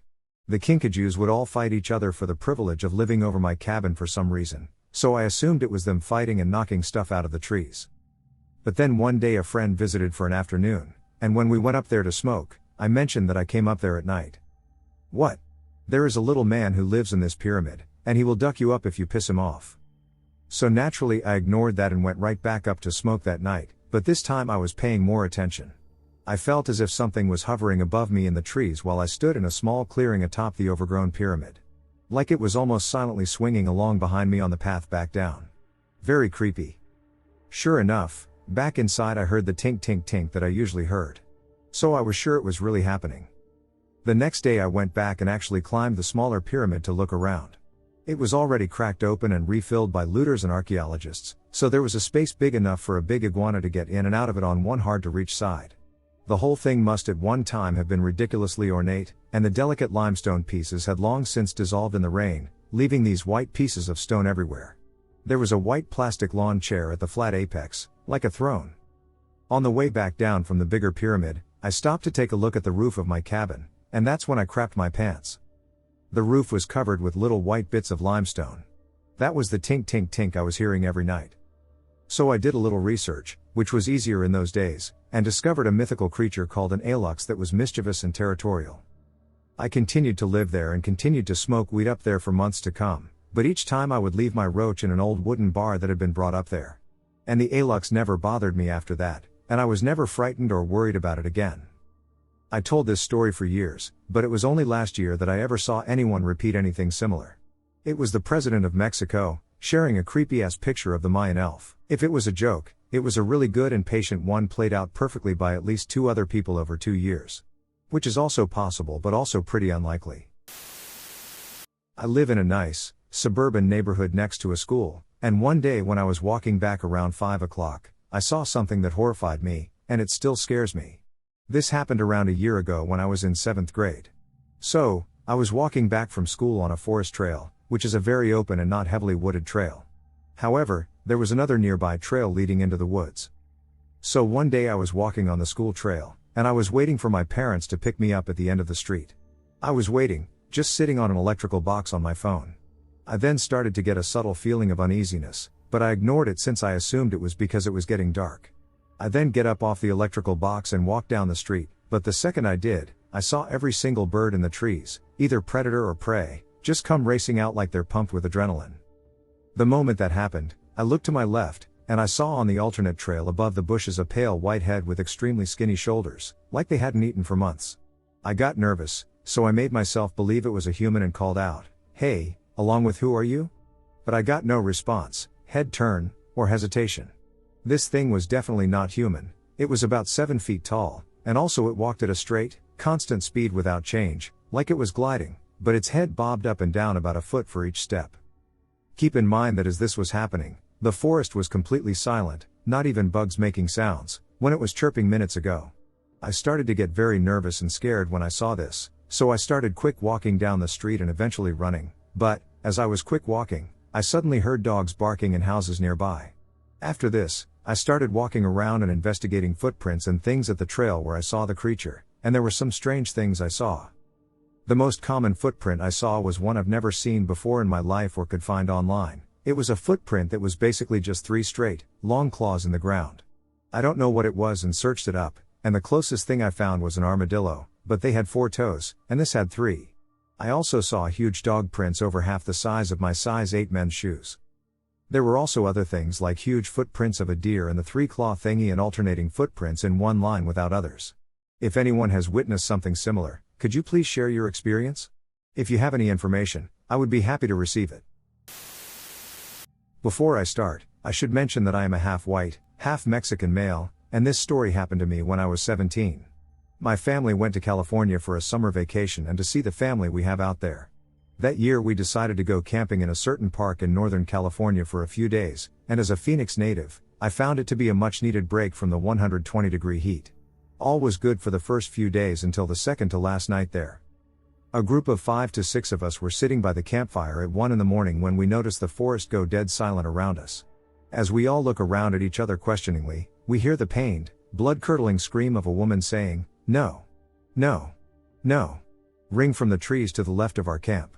Not knowing what was wrong or what was going on, we kept our ears open and stayed on guard. A few moments later we hear the same noise again, but somehow different. More inhuman. Like a voice being played off of a speaker. We instantly recognized it as the voice of the woman from before. Horrified, We all quietly went to our tents to hide. Eventually we all fell into an uneasy sleep. I jolted awake at 3 in the morning, desperately needing to pee. Thankfully we were across from the outhouses, so after a quick sprint over into the outhouses and relieving myself, I heard what sounded like scratching on the tin metal roof. I immediately froze, remembering the inhuman howl from earlier that night, hoping they weren't related. Armed with only my phone, I watched the next half hour tick down, either waiting for the sun to rise or for the sound of scraping to stop. Then suddenly the light in the bathroom cut out. The timer for the lights had gone out, leaving me in the dark. With the faintest bit of light threatening to peek its head over the horizon, I decided to make my break back to the tent. I had just crossed the dirt road to the camp when I heard it. No. No. No. It was the woman's shriek, but not loud. It had the same intensity and inhuman artificialness but was barely a whisper. Foolishly, I turned around and perched on the metal roof. I was just under a 7-foot pale gray creature with 3-inch claws on all fours and deep sunken eyes staring at me a mere 25 feet away. Tightly, its flesh stretched across its bones. It was completely hairless and lacked any form of genitalia. I was frozen solid as we looked at each other until it looked to its right and saw the light creeping up.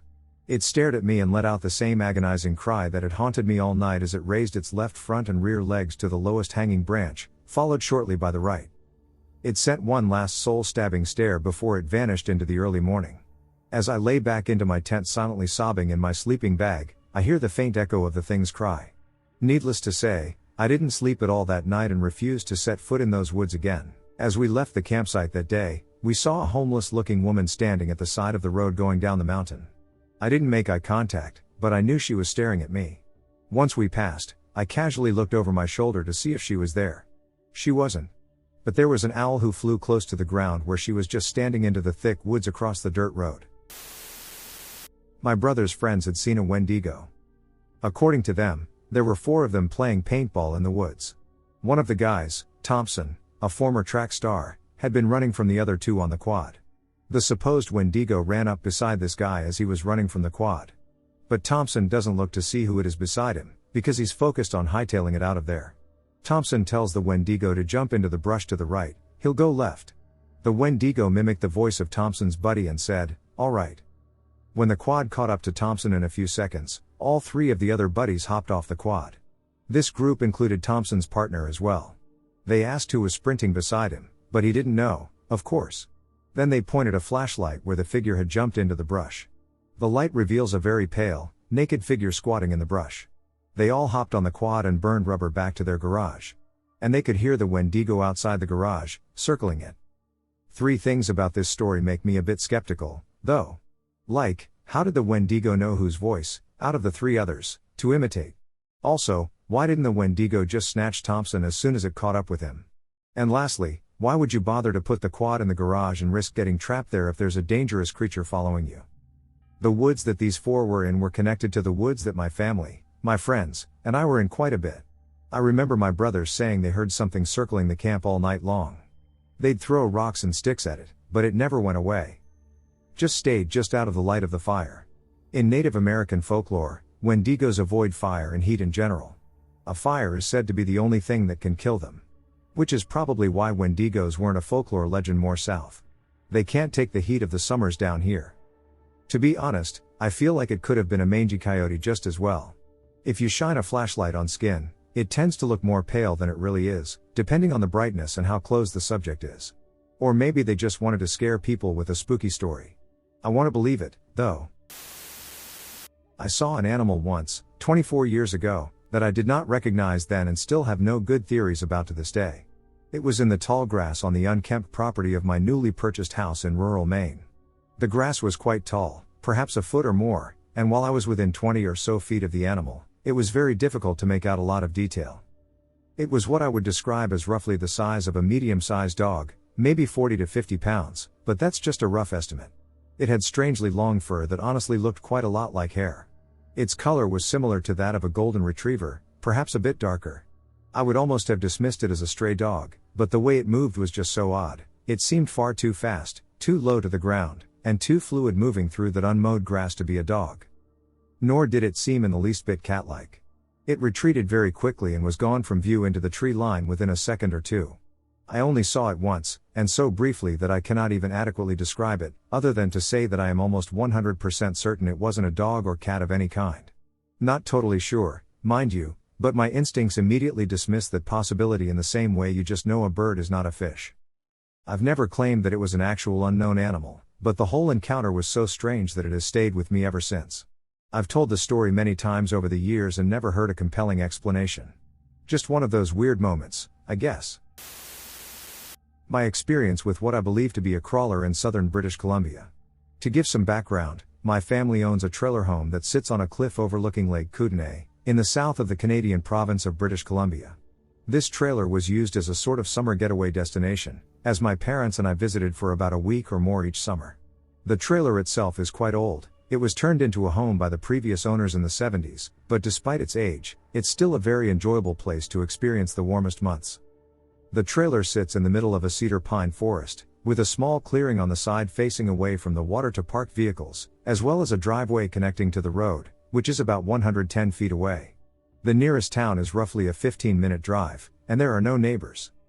I sleep at the opposite end of the trailer, which I call the cabin, as there is an additional dining room and porch built onto the trailer, with their bed at the front end and mine at the very back. There are 2 windows next to where I sleep, with one facing parallel to the lake and the other toward the previously mentioned parking area. Due to our cabin's positioning in a mountain valley, around 9 p.m. in the summer, it gets very dark very quickly. Since we sometimes are outside after this time, there's a bright lamp mounted on the front end of the trailer that completely illuminates the porch area, facing the lake, and partially lights the parking area, creating an orange glow that can get spooky, especially when raining. I hope the backstory wasn't too long, but it might help you get a sense of the surroundings.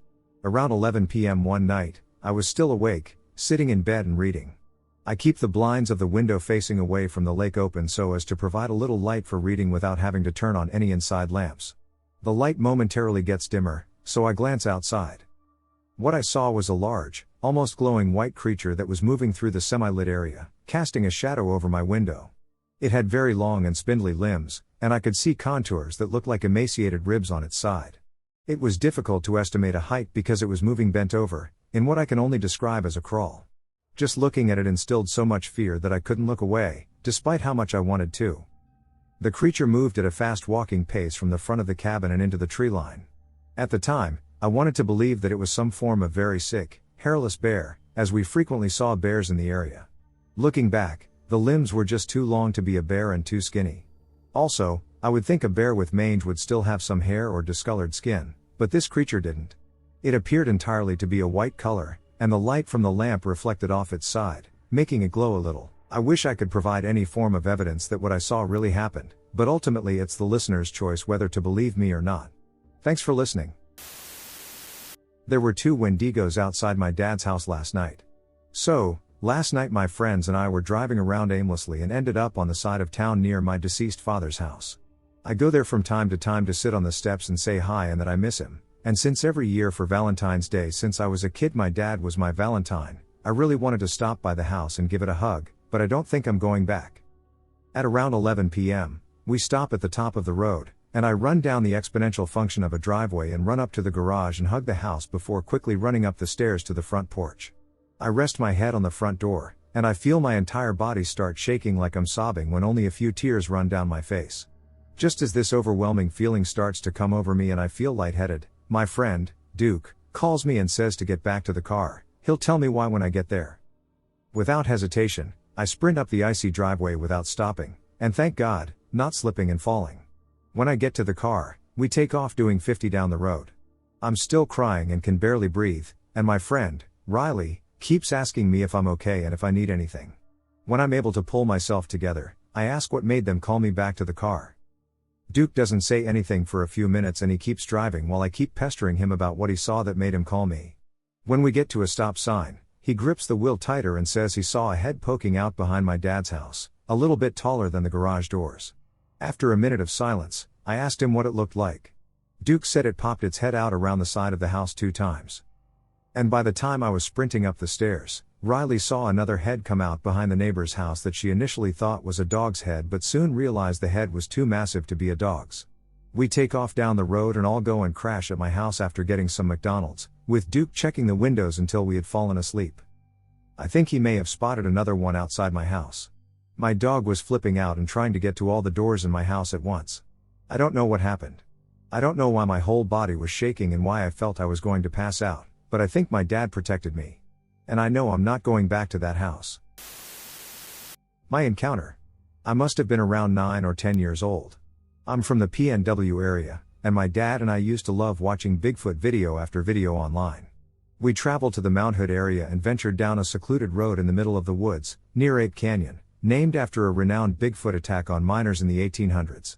To have some fun and entertain us, my dad made a Bigfoot call into the woods while we were high up, overlooking miles of forest.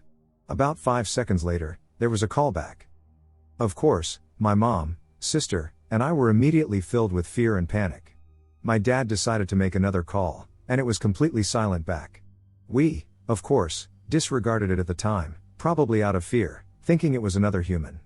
But the sound definitely came from inside the forest, and if it were human, I feel like it would have gone back and forth. I believe the creature realized we were human. But I guess we'll never really know. Possible crawler at Waverly Hills Sanatorium. 7 or 8 years ago I stayed overnight at the Waverly Hills Sanatorium with some friends. We had a blast, but other than accidentally frightening ourselves, not much happened. That is until just before dawn, while we were in the surgery on the 4th or 5th floor, I looked out the window and saw what I first thought was an injured dog, then possibly a wounded deer because it was bigger than a dog. It was scuttling around down there like a crab and just looked wrong. After a few seconds it came out of the shadows, and I got a better look at it. It looked like a very tall, thin humanoid doing the crab walk, bent over backwards with its face looking up at me. I couldn't make out any features, but it sure felt like it was looking right at me. Then it scuttled off into the shadows again. It happened so fast that I didn't have an opportunity to say anything, but when I turned around, one of my friends was standing behind me. He had seen it too.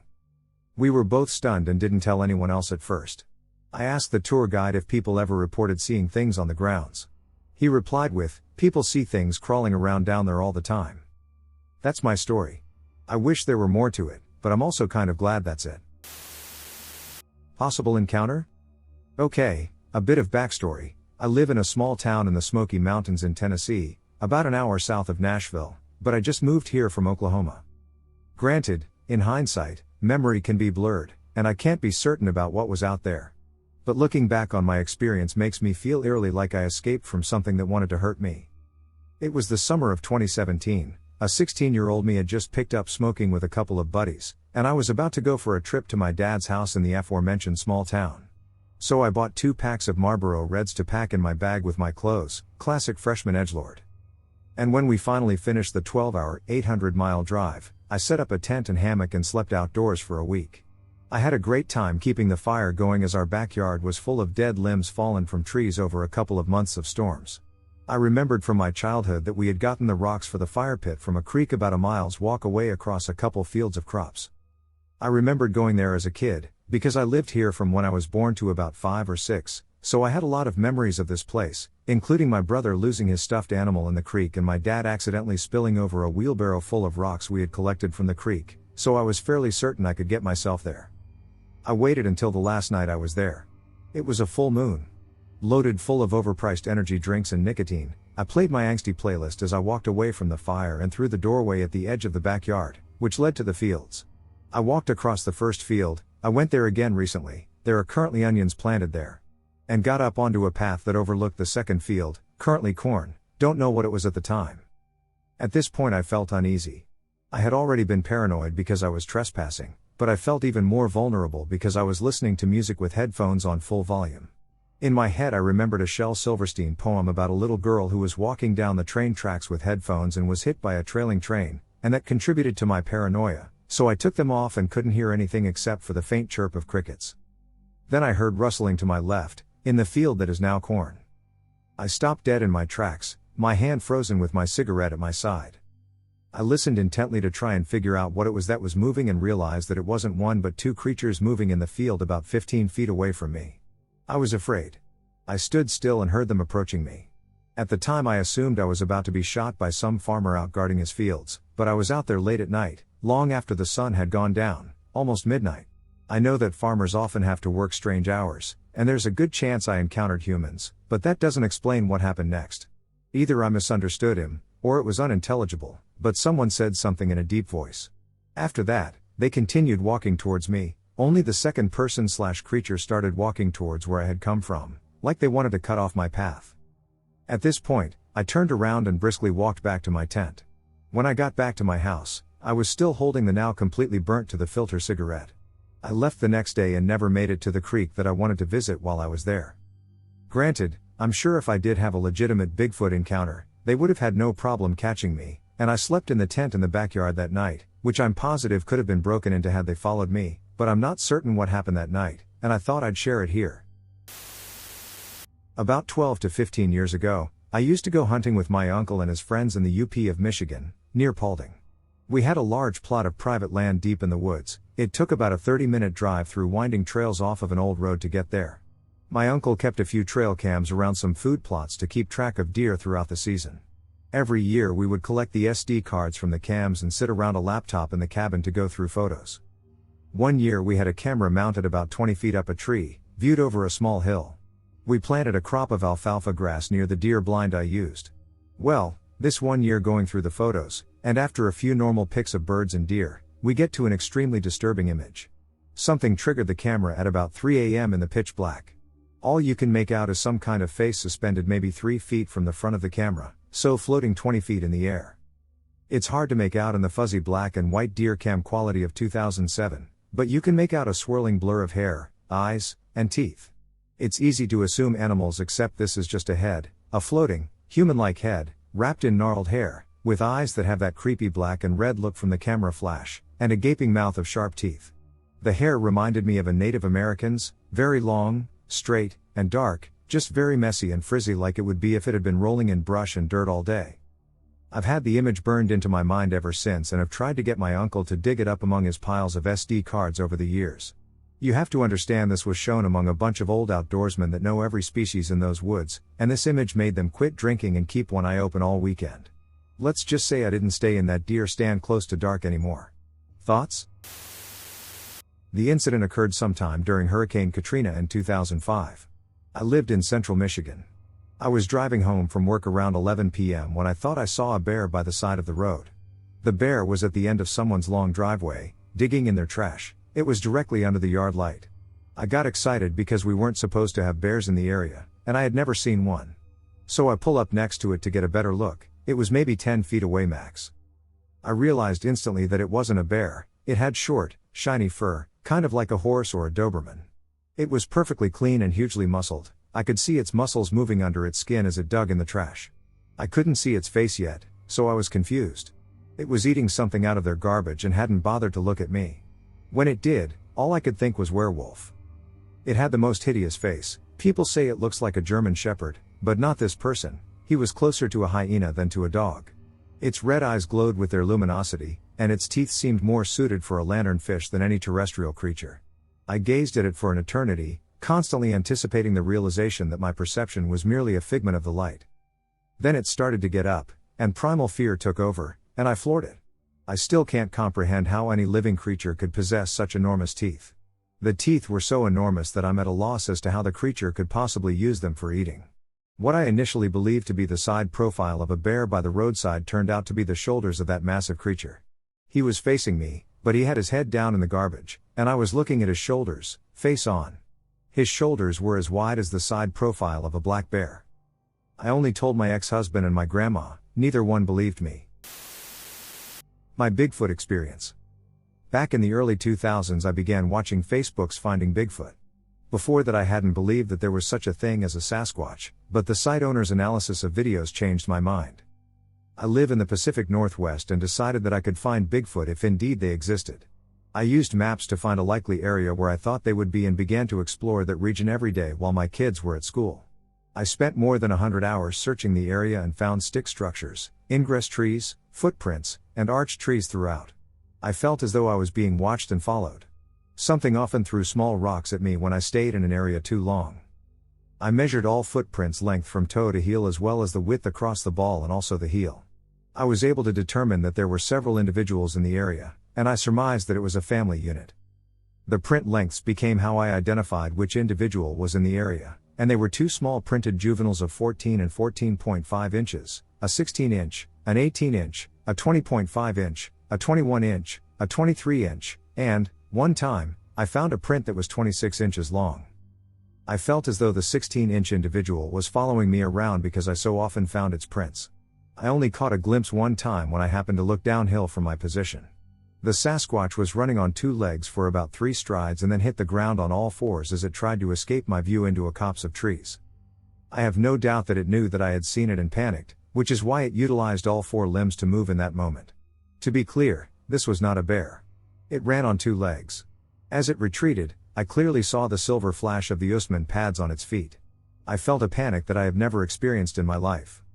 I decided to bring my young children out to help me search, for I had read that they will come in closer to watch people with children since they know that you are less of a threat if you have young ones with you. I brought my 6-year-old son the first time, and we hiked into one of the stick structures so I could show it to him. We were there looking at it for a bit longer than a minute when something hidden in the bushes began to bellow at us. It was so loud and angry, something like a cross of 2 larger animals. I'd never heard that sound before that moment. I have since heard it as I searched for sounds of Sasquatch, and that is precisely what we heard. My son was scared, but I didn't want him to remain so the rest of his life, so we went back the next day with his 8-year-old sister. I had packed a lunch. We sat a half-mile or so from the structure and ate. After a time we got up and began to walk when the strongest odor came to us on the wind. My son got scared and wanted to leave immediately. I was annoyed because I'd never been so close before that I could smell them and didn't want to leave the area yet. I was able to convince them to walk a short distance to an area I knew to be more wet, where any potential prints would be well formed. Indeed, we did find perhaps the best, freshest prints I have ever seen. Going uphill was the 21-inch print, and on top of it, going sidehill, was the 18-inch print with the 16-inch print directly over the top of that. The print of the 16-inch was so fresh that the ridge around the impression of the big toe was still a perfect point, indicating that it was just minutes old. While measuring prints, I could again smell that intense scent akin to a dead dog in a sewer. My daughter was complaining about the stench that was coming to her on the wind.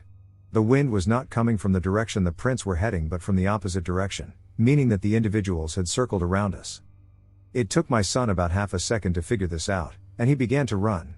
As my daughter and I followed him, I told her to look into the trees below us on the hill, which is where they would have traveled if indeed they had circled us. I knew from my wandering that there were a few areas that could be used as observation blinds in the thickets. She suddenly stopped and told me that she could see one in the trees. She described her sighting as follows: the animal had been watching my son run down the trail ahead of us, but it seemed to know when she spotted it and looked at her instead. It froze. She turned to tell me what she had seen, and by the time she looked back, she saw it standing up with a rock in its hand, which it had just picked up from the ground. Again, it tried to freeze so she wouldn't see it but soon realized that she still had it in her sight. At that point its face changed and began to look angry. Its brow furrowed, and it bared its teeth. She said that its neck tendons bulged as it began to breathe more and more heavily and that its cheeks started to turn red. She described it as auburn in color. It had deep-set eyes with a heavy brow and a nose that was shaped a bit like ours but tipped up at the end. She excitedly described it to me in brief before telling me that it was extremely angry and we should go. It threatened us with the rock but did not throw it. I have many observations from my time searching for Sasquatch. I have seen many things that have given me insight into their family life, their hunting practices, and how they manicure the forest in areas where they have an extended presence. This incident occurred approximately a year ago in my hometown in Massachusetts, where my friend and I lived. A couple dozen miles from the Bridgewater Triangle. I recently concluded that it was, most likely, a Pequoddy encounter. So my friend and I were chilling in the woods, probably smoking a J, and literally talking about magic and how the force, more or less, is a real and legitimate phenomenon. People are magical, and all these magical concepts people consider make-believe are, by and large, true and possible. Precognition. Astral travel. Especially the collective subconscious. All of it. As a matter of fact, in that same area of woods, along a regularly frequented trail in my town, I've had a couple of strange things happen before this event. As we're chilling there, it's about dusk, and I see something peek from behind a tree behind my friend. Maybe about 4 feet off the ground. I saw a fairly large head. It peeked and then hid behind the tree. Not a large tree either, fairly small. I said nothing. Until I saw it peek again. Then I said, "Hold up, I swear I just saw something behind that tree." I walked over and looked around. Nothing. There was no noise from any animals. Nothing. Suddenly, A tree located approximately 40 feet away burst into a blaze of golden light. The entire tree emits a soft, golden glow, as if lit up from below. Every limb was clearly visible. The entire trunk. Every twig. The tree was glowing yellow. As I slowly walked toward that tree, my friend and I saw an orb lift off from the nearby field. The orb was already almost at treetop height when we first saw it rising. Bluish white, like an electric spark or welding arc. Small. It's difficult to determine the exact size, but could it be a few inches across? Probably smaller?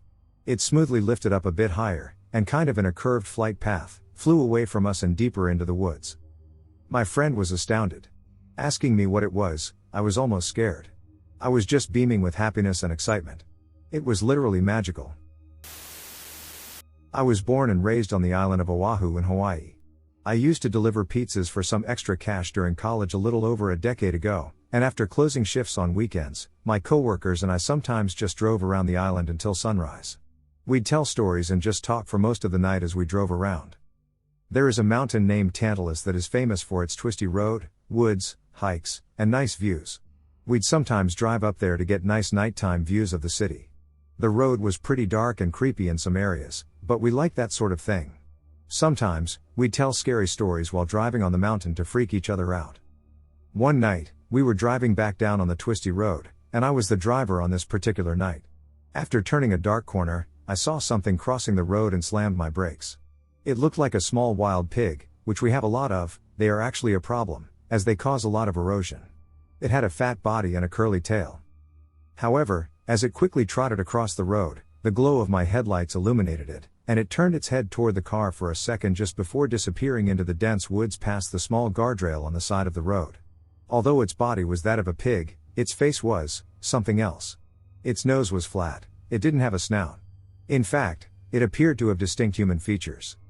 My friend in the front passenger seat and I only saw its face for a brief moment before it disappeared into the darkness, but we both confirmed that we saw a human face on that pig. I'm not talking about some weird deformity. I mean, it had human eyes, a human nose, and human lips. I quickly depressed the gas pedal and returned to the well-lit main streets. Recalling this memory and typing it out, I still get major goosebumps, or chicken skin, as we like to say in Hawaii. I grew up on the Navajo reservation. My family and I spent close to a decade on the Navajo reservation of northern Arizona. Perhaps that is where my love of the paranormal began. There is some kind of tangible magic among a group of people connected to the earth in a way I feel the majority of white folk have forgotten. Spending my formative years among the Navajo, Hopi, and Apache, I found a respect for the older ways, for the importance of legend in our everyday lives, and why having a clan and tribe meant something I, as a white child, could appreciate but never truly understand. The story I tell you is not out of a desire to get a reaction, but to share a beautiful experience and perhaps provoke a respect for what we so casually label as monsters. I grew up in an incredibly abusive home. My mother was a wreck. My guardian, grandmother, worked for the tribal school system, and when she was actually home, which was rare, she was either berating us or beating us to the point of blisters, bruises, and welts. Life within our home was rough. As a result, we 7 children didn't spend much time at home. The others got into trouble, provoking gangs, experimenting with drugs, or throwing themselves into sports to get away as much as possible. I didn't do any of these things. I made friends with every child I met, and their families welcomed me in. I wandered from home to home until dark. Some of the elderly people of the tiny town seemed to take me in, telling me stories and teaching me the language, which was still somewhat common in those days. Some parents snuck me into council meetings, and though I was very young, 4 years old, I distinctly remember the council members smiling as they told the parents they couldn't have me there for fear of angering others and the older children taking me down to a creek nearby to play. My time on the reservation is still a fond memory for me. I was taken care of and loved there. I was different, and they could easily have alienated me for it. They did the opposite. All of us were poor, the town was dilapidated and had few of the comforts Americans usually enjoy. And yet it had everything I wanted as a young child. I often explored the wilderness, encountered good people, made excellent friends, and immersed myself in stories that ignited my imagination. For many years I thought I had never seen or experienced a skinwalker. Now I realize I have, only it didn't frighten me as it did my brothers. It watched me. My brothers spoke of being threatened by peers with skinwalkers just waiting for a reason to chase us off their land. One of my brothers came home late one night to find a coyote on its hind legs staring into our kitchen, its paw on the doorknob. He was crying when he told the story, shaking with fear. I'd seen plenty of coyotes, but I'd never been scared of them. I didn't understand why it was cause for concern. I was far more frightened of the packs of stray dogs that ran around the town. They'd attack if you ran, and occasionally they'd follow you all the way home growling. To this day I can't see a blue heeler without wanting to run. I do remember attending a fair and coming through town on a school field trip. My teacher, who I loved, made me hold her hand for some reason she wouldn't explain. I remember her talking to the aide about getting the children onto the bus before we were seen. A man painted gray and black came to the bus and started looking into the windows. My kindergarten teacher shoved me down under the seat, holding my head so that I couldn't get up or peek. I still remember the other kids laughing, my teacher looking at me, and there was no humor in her face as she yelled at the man to leave. She looked frightened. Throughout all these experiences, I still spent more time outside unsupervised than a child my age ever should have, and during that time I noticed a gnarly-looking eagle everywhere I went. It was dark brown and large, with a wickedly curved beak and claws. To a child it was almost daunting, but I began talking to it. Every time I saw it soaring overhead or sitting atop a street post or in a tree, I would pour out my little soul to this poor animal. I told it everything, my fears, what was happening at home, my school lessons, new Navajo words I'd learned, and things I found funny. Once or twice I could have sworn I heard laughing in my head, echoing as if it came from somewhere far off. It cocked its head at me a few times, making me feel like maybe it understood. I still see it occasionally, and I smile and wave every time I do. I believe I might be seeing a skinwalker, but it isn't the bloodthirsty monster people describe. Crawler in a small Montana town. Hi. I'm a local Montanan who has been keeping this encounter to myself, with the exception of some close individuals in my life. Some of you might find my encounter interesting. I had an encounter with one of these things when I was about 13 to 14 in a small town in Montana, a very small town. It was about, I want to say, 2 Amish or 3 a.m., and we were walking on a side road in town. I, along with 2 other friends, brought my friend's large mixed dog with us, and we began our walk. We thought the dog was behind us, so we kept walking. We heard scratches on the gravel, assuming it was the dog and his silly nose darting back and forth. My friend and I felt a sense of unease and danger, prompting us to turn around and summon her dog. Only to see something that we thought was her dog dart from one car to another across the street super fast. We found ourselves in a state of confusion, prompting us to call for her dog once more. The creature swiftly moved closer across the street, hiding behind another vehicle, which we initially believed to be her dog for a brief moment. It was only when the dog approached us from behind on the street, having never been leashed due to his excellent recall and the belief that he would provide better protection while unleashed, that we realized the situation. As he began barking at the creature, we quickly secured his leash and made our way back to our apartment, where my friend's family resided.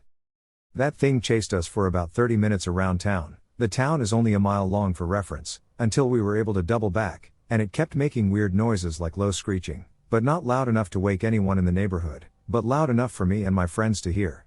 We finally reached the door. Her dad was up and heard us yelling and the thing yelling, so we got through the door. It hit the door, and my friend's dad heard it. And that rake thing ducked around outside the apartment all night. We couldn't sleep, and then I never saw it again, but mind you, us kids got so scared we never went out at night in that town. I've always been scared of this crawler rake thing coming back. Seeing some stories from Montana knowing I'm not the only one makes it spookier. Experience with a Wendigo. The incident occurred some time ago in Manitowoc County, Wisconsin. A man and his wife were hunting in Point Beach State Forest in Two Rivers, where they had moved to only a few months prior and were unfamiliar with the area. Me and my wife were walking a bridle trail bow hunting in Nipissing Swamp State Natural Area, David wrote, when I started to feel like we were being watched. David kept it to himself, however, and they continued walking the trail until they reached a point where the path branched off to the right, and a snowmobile trail went to the left. I went to that corner the last few days but always stopped because I just had an odd feeling about continuing, David said. They had just moved to Two Rivers a few months ago and weren't familiar with the area.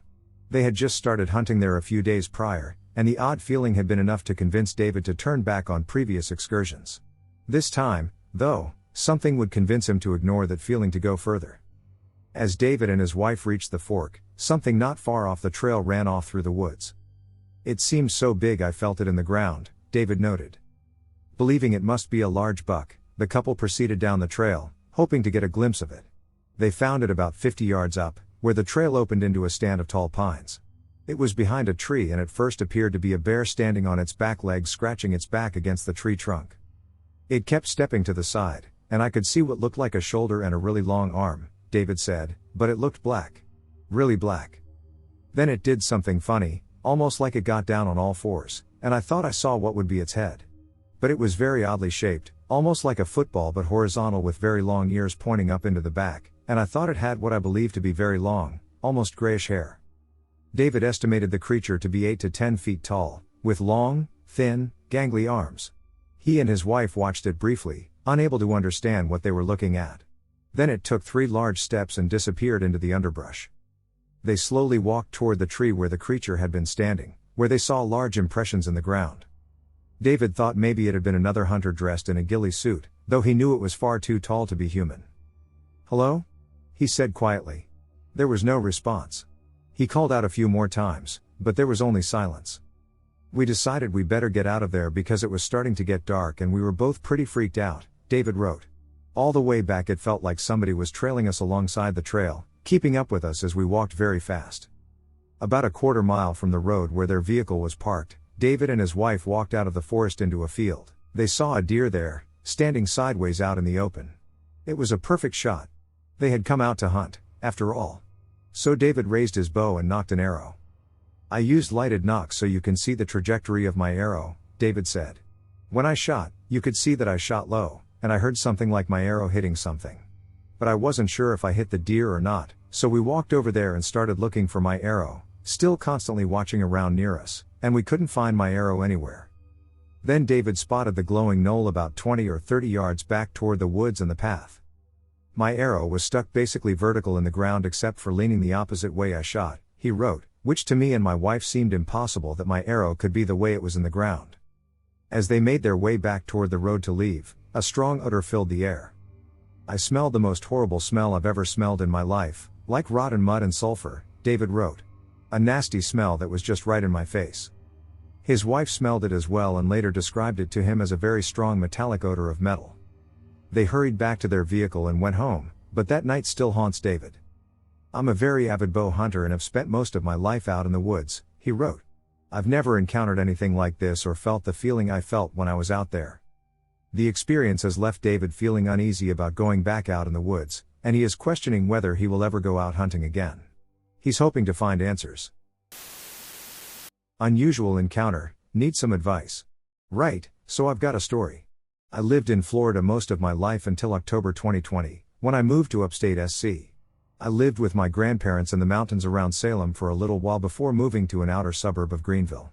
The backyard of my house in Greenville had a downward slope and a creek at the bottom, then an upward slope on the other side leading to another set of houses. The creek led into a large patch of woods one more house down past mine, a good 50-ish acres. Not long after moving in, I went and explored the creek and found a small shard of pottery half buried in the ground. It was dark greenish and had a few basic floral designs on it. I brought it inside because I was planning to contact the nearby university to ask if it had any significance, but I never actually got around to doing it.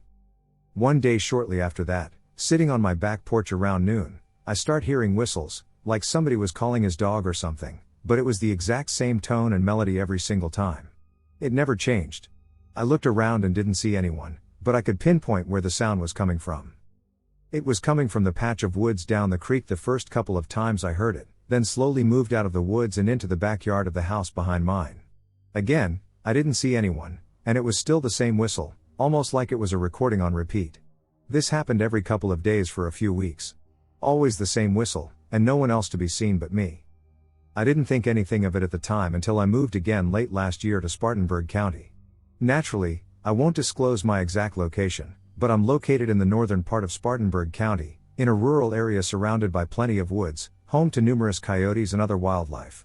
I hadn't heard the whistle in a long while, probably about a year. A couple of weeks ago I was sitting outside my house at about 9 p.m. having a bonfire. I heard a pack of coyotes go nuts around a quarter mile away, which isn't unusual, so I didn't think anything of it. After a couple of minutes, they went completely silent, and I didn't hear any other wildlife, not even crickets. Then, out of nowhere, I heard the same exact whistle again. It was coming from a ditch next to the road in front of my house, about 30 yards from where I was sitting. I froze and sat there listening, as I knew that this time something was up. Why am I hearing the exact same whistle as I've heard in the backyard of a previous house over an hour's drive away? I waited another few minutes and heard it one more time, then silence. Another few minutes passed, and then the usual wildlife and crickets started going again. The rest of the night I felt watched, and now every time I go out at night I feel the same way. I don't know if it's a walker for sure, considering all I've got are a few identical whistles, but it's definitely not normal. Whatever it might be, there's no doubt it followed me from Greenville, over an hour away. I tried ruling it out by saying it's birds, but the timing is just way too irregular. Surely I'd hear it more often, right? Instead of a few times last summer and then not at all until the middle of September a year later? Looking for answers on what it might be and what to do about it, if anything. As far as the pottery shard, it was left in a closet at the previous house in Greenville, which has now been rented out to another tenant. Weird run-in in Utah. So I and two of my buddies were up Lone Peak Canyon with a plan to sleep under the stars and leave the next day. So we got everything set up and decided to go swim in the lake. On our way back, we saw a single deer with abnormally large eyes and ears, and it had odd proportions in general. I've grown up in Utah Valley my whole life, and I've seen thousands of deer, so I know what they usually look and act like. The deer was sitting on a rock like a dog, and it turned its head to watch us without giving any reaction.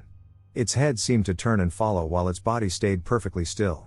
It appeared as though its head had separated from its body. I decided that it was just an odd occurrence and that I should just ignore it. This was at 4 p.m.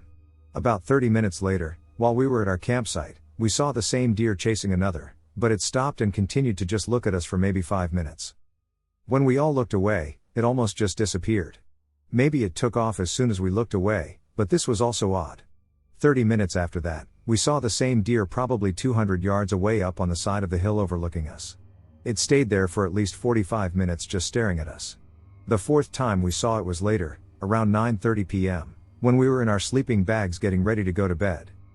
The deer came up from the river that we were next to, probably 20 feet away, and just looked at us again for maybe 2 minutes and then went back down. The same thing happened again in the same spot 15 minutes later. It almost seemed to be checking if we had gone to sleep yet. It continued to check on us one more time 15 minutes later. At this point I was a little freaked out but didn't want to say anything because I was afraid my friends would say I was imagining things. So we all tried to go to bed, and at about 10:30 to 10:45 we started hearing something maybe 10 feet away just under the hill that led to where the river was. We continued to hear what sounded like a deer walking in the river and coming to check on us. Every time it would get close, we would start talking and shine our lights into the trees to see if we could see anything. This happened enough to the point that we grabbed everything and left at midnight. On our way down, my buddies said they kept seeing silhouettes off to our sides. The entire way down we kept seeing weird things. Like a deer right next to the road staring at the mountainside at literally nothing. The deer were not moving, reacting, or grazing. We continued to see more and more deer that were behaving oddly. But remember, we've all seen thousands of deer in that canyon, and they've never acted like that. Please, anyone, let me know if you think it might have been something. Okay, so follow up on the night of and a night a couple of days ago. The night that all this happened, I was dreaming, and for the first bit of my dream, everything was normal and good stuff. At some point I found myself in some unfamiliar house that had an expansive field in the backyard. For some reason I went back there and was zoned out, which has never happened in a dream before for me. I eventually snapped out of it after what felt like days and got a creepy feeling, so I went back inside. I went into what was probably my room and had an urge to look outside the window. So I moved the blinds and found a deer outside where I was standing. It had some symbol on its forehead and red eyes. It started to walk towards the window, but I snapped awake. A similar dream happened a couple nights ago, but I was in my childhood home this time. I looked out the window of my old room and saw a deer again. The deer appeared to be a buck, as there were no signs of redness in its eyes. We both froze, and the deer jumped at me after a second. It cracked the window but didn't give up. It jumped at it again, and at that point I said, "Duck that," and ran out of the room, closed the door, and just ducking ran to my dogs, pit bulls, and cuddled them because I was scared shitless. I then woke up and just felt off. I don't know if those mean anything, but it's been on my mind, and I felt like I had to put it in writing. Just some context, this happened 2 or 3 years ago. Possible Bigfoot encounter? Well, I'm not super versed in Bigfoot sightings, and being a kid from the city for a long time, I thought he was kind of like a forest joke. Like snipe hunting when you were in the Boy Scouts. But I moved from Fort Worth, Texas, yes, funky town, to southeast Oklahoma in a very mountainous, Wooded area way off in the sticks on 20 acres of woodland. We live off the power grid and rely on solar panels and generators for electricity. You have to drive through creeks and up a mountain. My point being, we're very isolated, and at 25, having a life full of trauma and evil people is exactly how I like it. I recently cut everyone out of my life and have been trying to get completely sober. Now I do smoke some Delta 8, and when I cut everyone except my mom and dad, I fell into drinking again. But I stopped, and I started getting very involved in my land.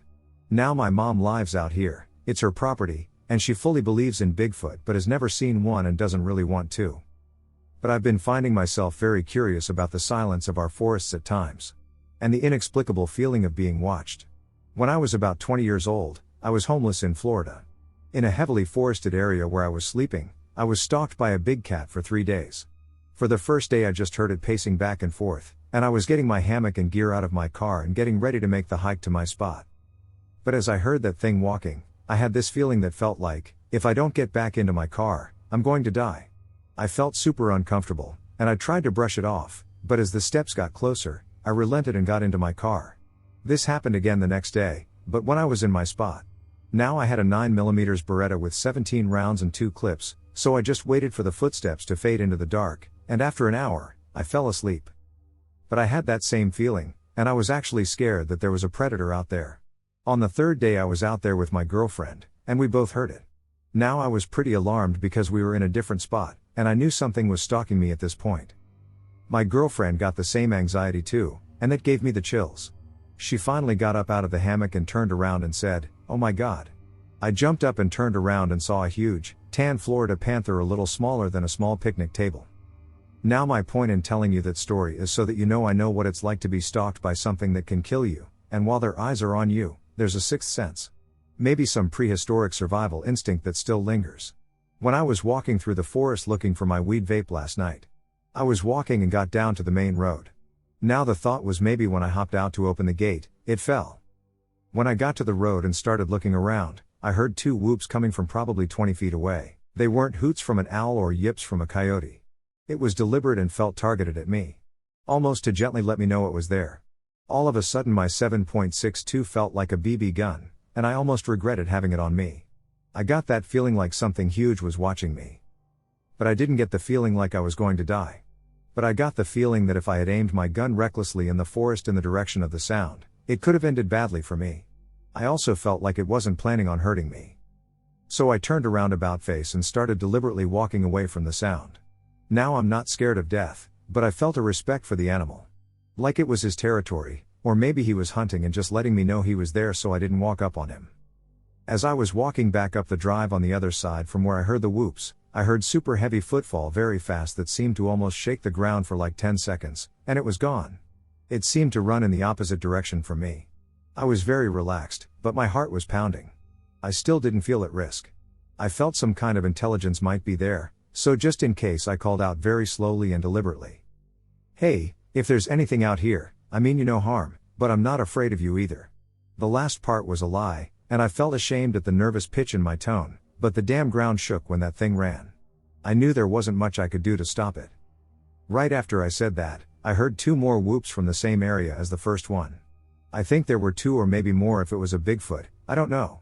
And I know I said I felt like there might be an intelligence, but I'm not sure, it's just speculation based on everything. How can something so big go unseen? My friend saw an approximately 8-foot shadow creature wearing a white coat. I would love for someone to give an explanation for these encounters that I am about to tell you. In the previous suburb that I've lived in, there is like a playground beneath a small hill that my friends and I used to hang out at. On top of that hill is a walking path since in the 80s it was used as a railing for trains. Everyone and everything that walks on that path can be seen from the playground since it's pretty open and nothing is obstructing the view except one very thin tree. 6 or 7 years ago, I was hanging on the playground with my friends as usual. I was the only one facing the hill and the walking path, and it was getting dark.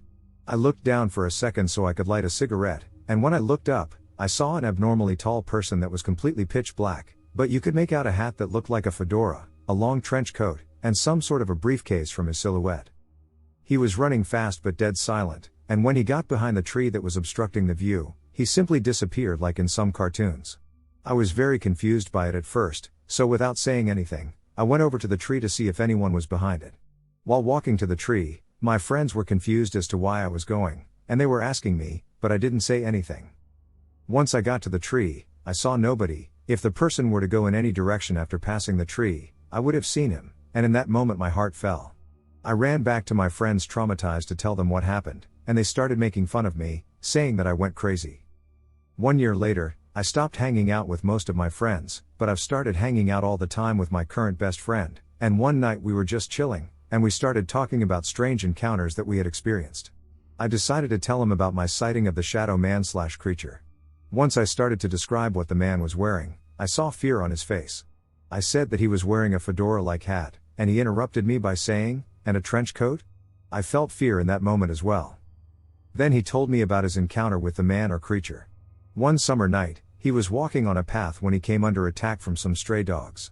He crouched to pick up a rock, but when he lifted his head, a very tall shadow man stood right in front of him with no facial features except glowing red eyes. He wore a fedora hat and a long trench coat and carried a briefcase, the same things I saw. He got scared, started sprinting in the opposite direction, and went back home. Once he got home, he told his mother about the encounter, and she was freaked out as well. She told him that his aunt had an almost exact same encounter around 20 years ago. One day his aunt was picking some mushrooms, and once she lifted her head up, the same man stood in front of her. It was daytime. The only difference in this encounter was that the shadow had an old Motorola-like phone from the 80s in its hand. She ran away from it as well. The day after, I decided to tell my grandmother about the incident since she is a very religious person. Everyone in the mentioned story is a Muslim, including me, but we do not practice the religion that much. She told me that it is probably a jinn and that she did not see it, but my great-grandmother did when she was young. She saw it in her house, and she said some dua, prayer, and the shadow disappeared. The night after that, my friend and I made up a reason for the sightings. We thought it was some type of warning to stop sinning when you are sinning heavily. We too were sinning non-stop at the time, and that the object that the shadow holds means what you have to stop doing. After that, we did not hear or see anything related to the shadow creature until a month ago. At this current time, we too are far from the bad people that we were. We changed to be better, but sadly we still do not practice religion that much, so I doubt that our reason was actually it. A month ago I had a nightmare where I dreamed that I was in some abyss, pitch black, and I was walking on some type of a wooden balance beam, one used in gymnastics, and as I was walking on it, the shadow creature appeared on my left, but this time with nothing in his hands, and he was floating. He just stared at me for a few seconds while I was walking on it. After he raised his hands in the air and did some movement with them, I was set on fire. I thought nothing about it at first as it was just a nightmare, but I continued to have the same nightmare for the next 5 days. Tonight, my mentioned best friend, who is still living in the suburb, was coming back home from work around midnight. He went to his front door, and once he was untying his shoes, he remembered that he did not lock his car, so he went back to the car, locked it, turned around to get back to his front door, and he saw the shadow creature on the corner of his house, but now he was wearing a clearly white coat, like the ones that the doctors wear, as he described it. And it was taking a step towards him like it was sneaking. He sprinted inside his house, locked the doors, and gave me a call to tell me about the encounter. He sounded absolutely terrified. After about 5 minutes of trying to calm him down, he decided to take a peek out his window to see if anything/anyone was there, but there was nothing. We really want to know if there is any explanation for these encounters. If Bigfoot is out there, where are the hunted ones? Alright, everyone, I just want to say after all of your amazing answers, I still remain skeptical, but I really do hope Bigfoot is out there, and there are plenty of areas for them to live. I believe, ish. So guys, this is actual skepticism, and I'm interested to know.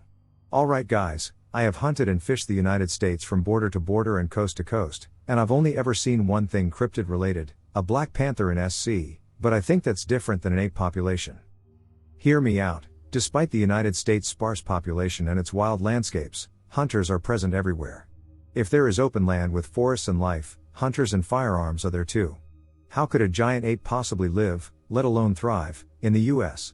Many trees have game cameras and deer stands on them. I believe that if a surviving population of Bigfoots existed, people would find and hunt them. Because I have read the stories of the Native Americans, but alas, salmon can be almighty gods dictating the universe in those stories, so I'm not sure of the whole Bigfoot thing. But back to the population thing, one would most likely be found or have a clear, definite photo of it. But on the contrary, Appalachia, where I reside as my local cryptid horror forest, is teeming with hikers and hunters but is also a densely packed national park. So the question I really have is, do those pockets of nature can sustain a population of 8-foot mega apes to hide from the best hunters in the world, humans with guns? And finally, if they were hunted by humans and found out, would the government take care of the bodies before anyone knew? Because who would be the first person you called? The Department of Fish and Wildlife, which is the government. Skinwalker? My best friend and I just relocated to Mexico, and we just had the absolute creepiest, most unsettling encounter. We met a stray on a walk earlier in the afternoon, around 3-ish. He was incredibly friendly, walking over a mile with us and staying by our front door for several hours. We left to get food, and he followed the car until he got distracted and we lost him. He wasn't at our door when we got back, so after eating, we went on a walk to look for him, already so attached lol, named him Chief/Cow. We were walking around, 7:30 p.m. to 8 p.m., trying to find him, but no luck. We rounded a corner and started walking down a particularly dark road. We both noticed a pretty big black and brown dog that looked like a Rottweiler. As we got closer, we noticed it was in this really weird, aggressive stance and staring at us. We both halted our movement and attempted to assess the situation. The dog's eyes were glowing back at us, but not in a normal way. They were reflecting back at us, glowing white even though there were no lights around. The creepiest part was how silent the whole thing was. It was weirdly quiet in that moment.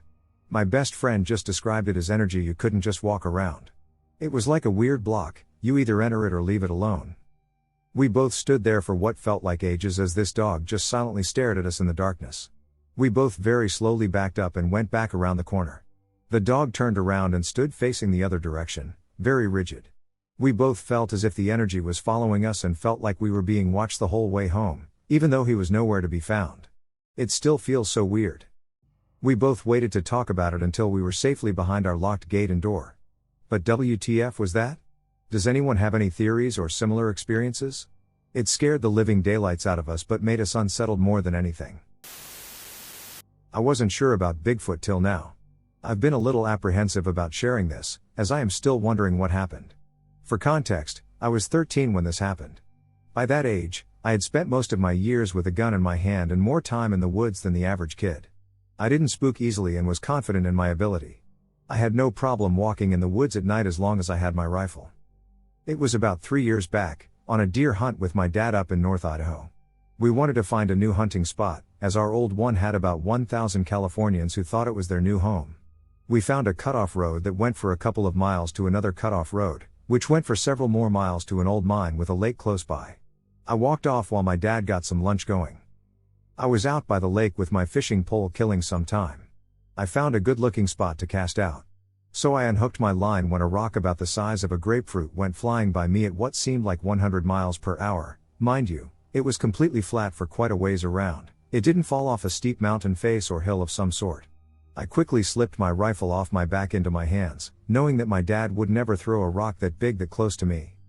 I looked around to see if my dad had noticed that, which I believed he had because he had a surprised look on his face. I quickly made my way back to my dad without looking like a wimp, and he promptly asked me if I heard that. I replied with, "Yeah, it almost hit me." He looked a little confused and asked, "What are you talking about?" I told him about my rock incident. He was talking about 3 knocking sounds. I said I hadn't because I was worried about someone throwing a rock at me. After a brief pause, we heard 3 loud knocks that sounded like someone striking a tree with a baseball bat. We went to look at the mine where the knocks had come from and didn't find anything. We decided it was about time to head back to camp. There was an old cabin that we had both wanted to check out, so we stopped to look about. It was quite old, with the roof caved in and mostly rotted away.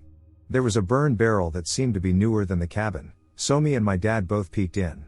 There was an old can with some writing, so I leaned in and grabbed it while my dad grabbed another can. While we were looking at each other's cans, there was a little rock about a half an inch wide that came flying right in between both of us straight into the burn barrel. I was looking at my dad's hands, and he was doing the same for me. Clearly neither of us had thrown that rock. We both looked into the direction it came from, nothing, no sound, no smell. My dad, cool as always, says, "Maybe Bigfoot is real," and starts walking back to the Jeep. I tried to not look worried, figuring I had my rifle, a 7mm Rem mag, and felt like I could take down any game in America, but still the pressure got to me, and I found myself speed walking back to the Jeep with a horrible feeling like I was being watched. I climbed into the Jeep, and we went on our way when not 1/4 mile down the road lay a small tree, maybe the size of an arm and about 15 feet long. We drove right over it when, just a little past that, lay a bigger tree that was uprooted and impossible for a person to push over. I quickly got worried when my dad said we left the chainsaw at camp and that I should stand guard with my rifle while he hooks up the winch. I got out and felt fine. I stood there while he secured the rope and began to pull. Quite suddenly, I experienced a profound sensation of being observed. It struck me with such intensity that it was difficult to remain still. I reasoned that my purpose here was to stand guard, and I was determined not to let this feeling deter me. It felt as though I were bracing for an impending impact, akin to being struck by a train, when, just as abruptly, the sensation dissipated, as if a weight had been lifted from my shoulders. I exhaled deeply in relief. My dad was almost done putting the winch up. He got it rolled away, so I hopped in the car and was glad that was over.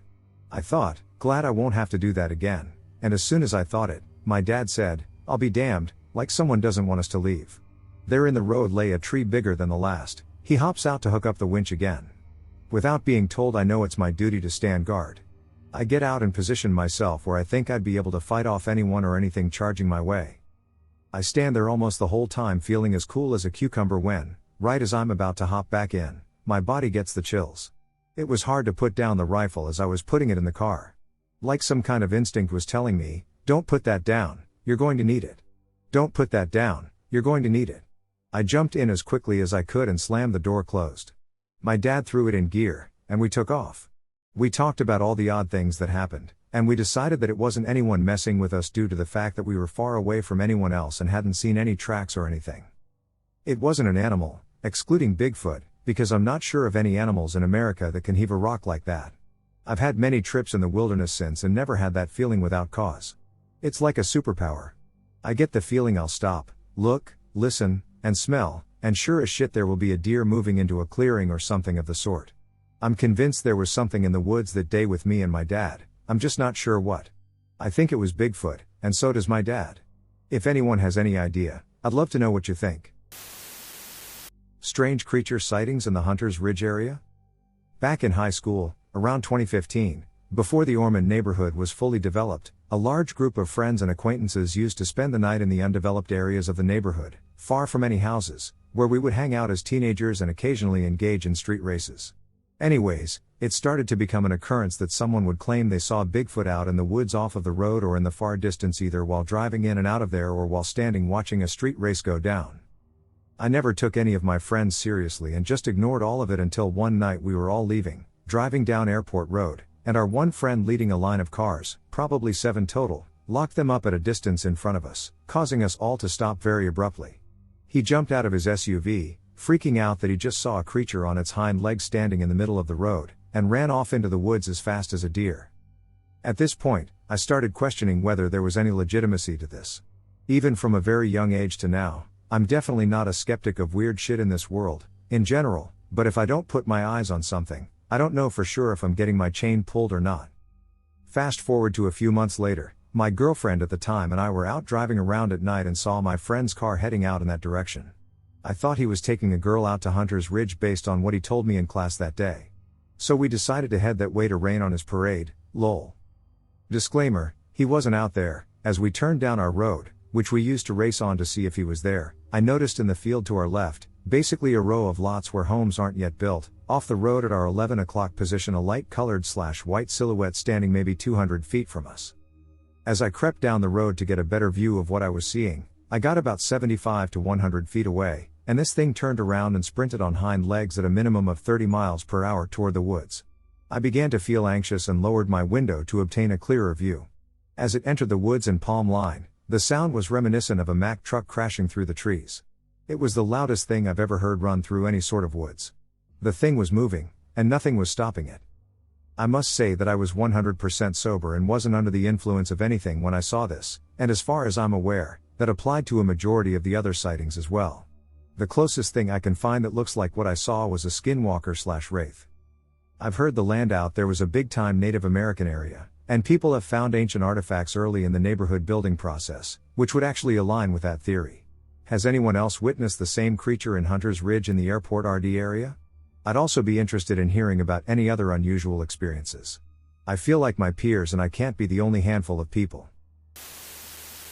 My late dad told me a lot of pretty fascinating stories about his travels around the USA before meeting and marrying my mom. The red eyes thing in Florida. My dad loved taking a ton of vacations throughout the years to both coasts to see Disneyland and Walt Disney World Magic Kingdom. Basically, by taking the car and having a long ride down to Orlando, Florida, I was along for the ride throughout a lot of these very memorable trips, which were quite fun. But on one trip my dad told me he saw something big and what sounded very evil at a rest area along the highway to Orlando. He just said he saw big red eyes shining back at him and maybe a growl at him. It wasn't a gator, and it seemed to be as tall as a tree. Now the rest of us were sleeping at the time, so again only he saw it. This thing, I guess, wouldn't go into the street lamps that lit up around the rest area, and it seemed like it backed off away from my dad and into the surrounding dark swamp. This is the most terrifying of my dad's stories since it seemed like this creature was the most menacing since all my dad saw were the eyes and the shape looked big, but that's it in just the deception of it. I am reminded of another sighting of menacing Bigfoot or even the Dogman encounters, where it's just glowing eyes and maybe the outline of a shape, but that's really it. Basically, my late dad was an interesting figure in terms of just the amount of fairly interesting encounters he had within his lifetime, but again, I was never a witness to them, nor any of the family. But I'm sure there are people out there who are maybe parents who told such wild tales like these about seeing something strange out in the wilds of America that maybe equals somewhat to what my dad said at least was true. What do you think? My experience? Also, before we start, I will preface this with the following. I have always been interested in cryptids, occultism, and the paranormal, but until about 2 years ago I was skeptical about it. About 2 years ago I started to go after that kind of stuff with a friend, Z, who had a lot of luck with it. I have experienced a lot since then, including this story, and continue to delve into the unknown. One final note, I'm not ingrained in the culture much anymore, but I am about 1/3 to 1/4 native, though not Navajo.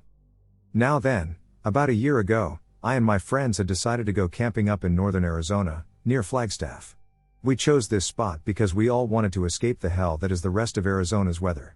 Originally the plan involved more people, but by the time we actually left, we were down to me and my friends Z, V, and P. This worked out, though, as it meant we could just take one car, something that may have saved us that weekend.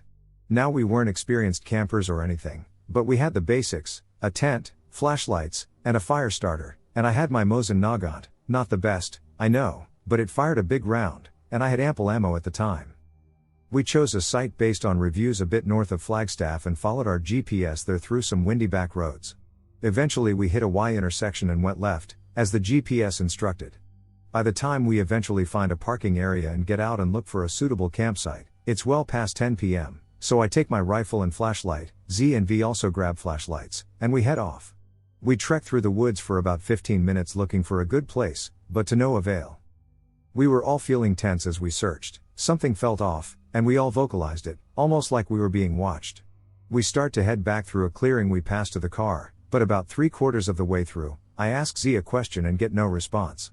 Finding this particularly odd, I turn around to find him about halfway back in the field, watching behind us, shuffling in place like he wanted to walk back from where we just came. I call out to him, and he snaps out of it and swears he only looked back for a second and catches back up with us.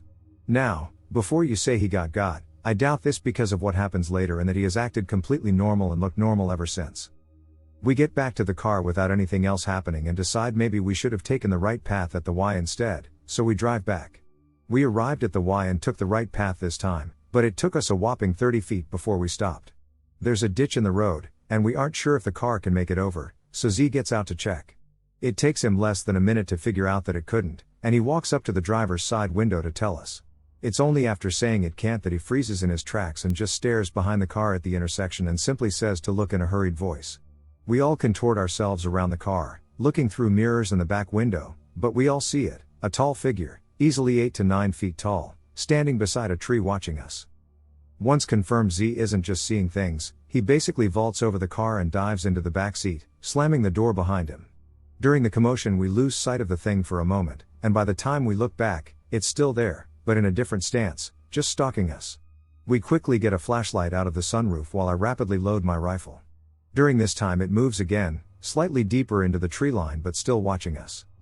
We are stuck in a staring match for what feels like forever, as we are too concerned backing up will make it strike, and currently it isn't for whatever reason. Eventually something broke our line of sight with it, I can't quite recall what. I believe I was trying to get people to move so I could line up a shot through the back window, but I can't be sure, and knowing what I do now, it probably would have done nothing but make us feel in control. Regardless, in this time frame we lost it as it presumably fell more into the woods, and we wasted no time slamming it into reverse, turning back to where we originally came from, and gunning it. I kept my window down with the barrel out facing the woods it went into, and while I never fired, I swear I saw something dart around in the darkness. I am sure that it chased us because of that, and from the scream we all heard while driving away, it sounded feminine but not quite human and way too loud to be anything good. We decided to stay at a motel that night in Flag and went back to Phoenix the following morning. That's how the story ended until earlier this year. For those of you who live in Oz, you probably heard last winter Flagstaff got hit pretty hard with a big snowstorm. Naturally, I went up right after the storm ended to have some fun with friends in the cold, sledding, and that kind of stuff. I ducking hate the unending heat the rest of Oz has, so Flagstaff is my getaway whenever I want to cool off, and it's easier now because I have some other friends that live up there and go to now. We'll call them L and W, and I went up with 2 other friends, R and Q. Most of the trip was fun, but I did experience some stuff, though mostly unrelated to this. The second to last night, though, we decided to go sledding on a particularly excellent hill for it near the sports center. Arena and stadium both sound too grand, but it's like where people play football or something. I'm not into sports. The sledding was fun and all, but after me and L, who, like Z, also has a lot of experience, felt very off, like something was watching us. We trekked through the small woods around the area, and while I didn't see anything, I definitely felt an ominous presence. Meanwhile, L told me once we were in the car that he did see something pop its head over a hill and stare at him before retreating away. He said he couldn't see all of it, but it seemed big from the silhouette he could see. I'm not so sure about this one because I couldn't see it myself, but it definitely felt very similar to what happened a year ago. So take the second one with a grain of salt, I suppose. Do you guys think both, one, or neither were skinwalkers? Because I still can't explain that first night no matter how many times I look back on it. This is a true story, but I don't know whether this is a skinwalker or something else, but it is still scary. Now I would like to say that I will put this story into what I will call the incidents. Incident 1, the window incident. So the window incident or incidents are me being awake at 10 o'clock to 1 o'clock at night, so at these or between these times I would hear knocking or scratching at my window. Some people say that it's the window adjusting, or raccoons, possums, rats, or bugs hitting the window, but the window has never adjusted before. My window is too tall for an animal like the ones I listed, and even if I turned my lights off, I can still hear tapping. One night I was lying on my bed when I heard the tapping, but then I heard footsteps like something on 2 legs outside. Then, in the living room, the door opened, and then I heard the footsteps again, but they sounded like it had claws at the end of its feet. It walked around and then, outside, closed the door. Incident 2, my pets are possessed or something, so basically my cats would be under my bed. You may think or say, what's so scary about that? Well, the first time it happened was when I was trying to get my cat Bear out from under my bed, but when I was trying to get her, my dad said that she was now under the kitchen table. When I had put her outside, I looked under my bed only to see Bear still under it. One day when I came home from high school, I accidentally hit one of my cats under the covers on the floor, but Bear was in the kitchen, and Bit was sleeping on my bed. After an hour, I made some coffee and put it on my nightstand. When I leaned over to take a drink, I saw my cat Bit under my bed. His neck looked twisted, like he crawled underneath and snapped his neck at me. When I tried to look at him, he was gone in a flash, but the whole time he was on my bed. This happened recently. I was outside of my dad's porch. My dad then told me that he saw a cat that looked like Bit, being black and white, but there have been no other cats around us, and we live in the country. Plus, a week ago, Bit died by getting run over. Incident 3, the outside. So these incidents happened when I was alone outside.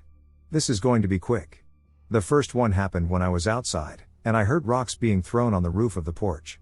There were no storms or hail, and it happened randomly. This is the last thing that happened and still happens, so when I'm outside, I hear and see our garage move and something slamming into it. You may say wind, but it's not windy out. This is my true story. I hope you enjoyed it. Bigfoot? I and my grandparents always like to go to a little campsite that's hours away from where I live. I don't want to say where it is, but basically it's really out there far enough where medical helicopters can't come in. There are trees stretching for miles in all directions.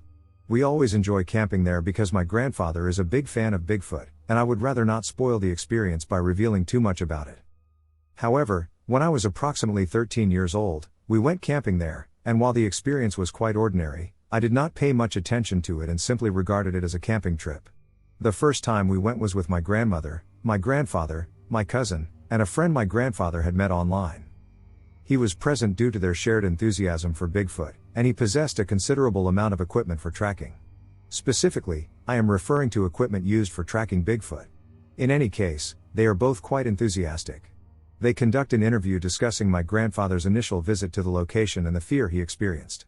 He frequently recounts frightening stories about the area, which unsettles me. It was pretty normal. I don't remember much besides sleeping through it and eating military food, but I went to bed that night. For some reason, I couldn't sleep for about an hour, but then I finally passed out. I woke up early, the sun had just started rising, but I looked out to see if anyone else was awake. It turns out my grandpa's friend left. He left at like 4 o'clock in the morning, terrified. I didn't think much of it, but it was about a few months ago. I am now 16 and can actually be aware of my surroundings, so we went down there in the summer, and during the morning I would see stuff move but just throw it off as a deer or something, but my grandpa always thought it was Bigfoot trying to communicate.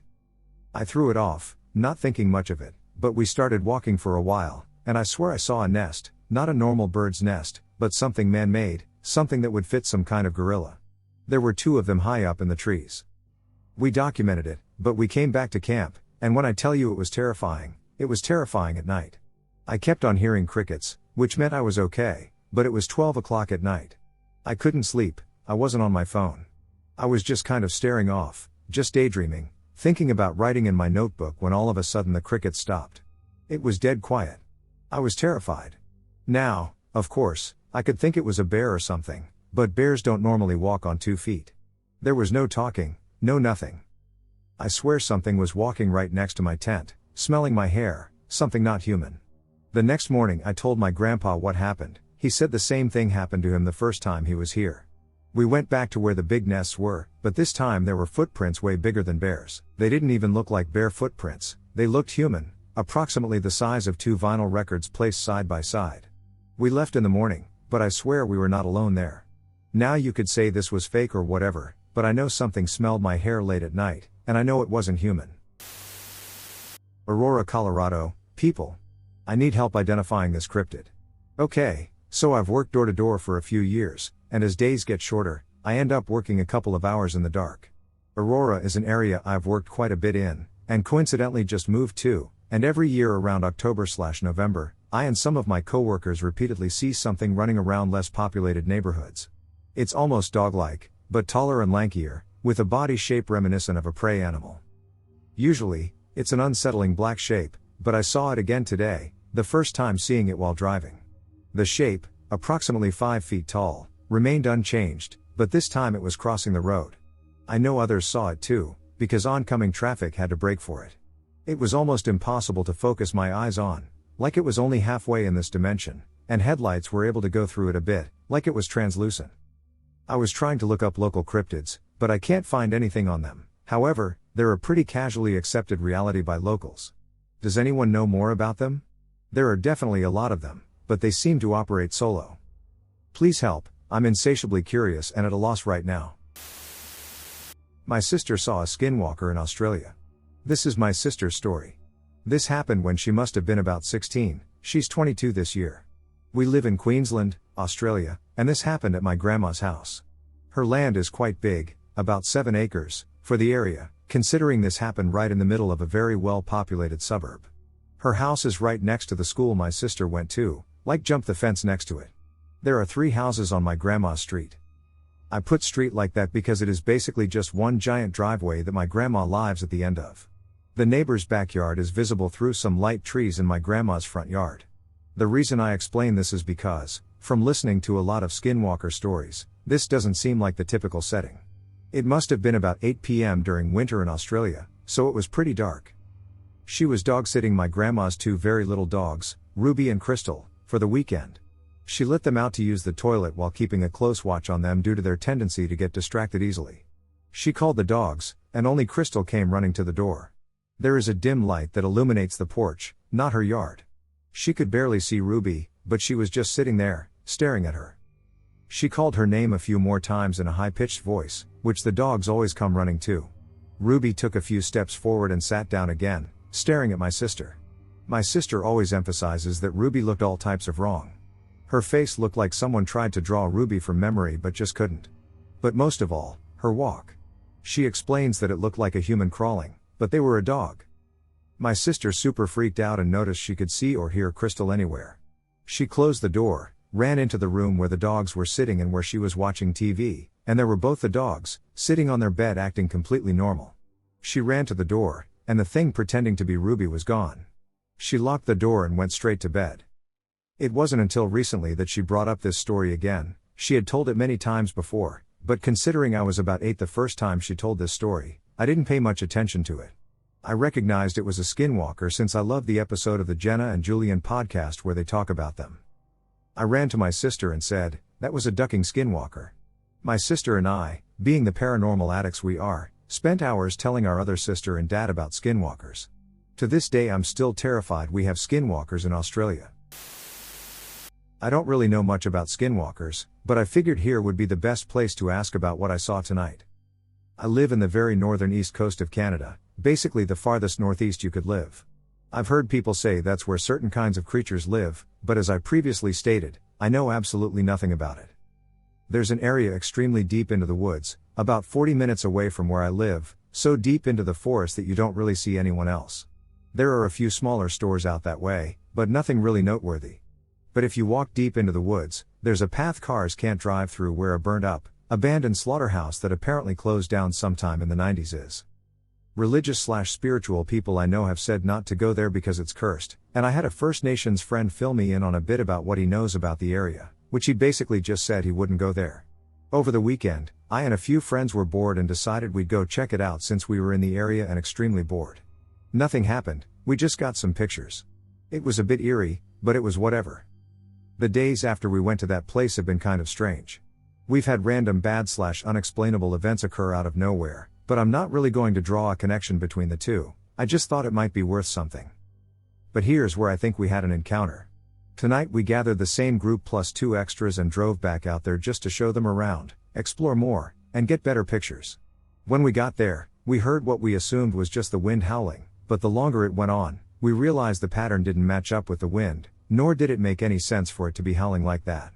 It sounded almost as if someone was whistling at us to get our attention, and a few people pointed it out, but we just chalked it up to being random sounds. The wind was probably just blowing through something weirdly.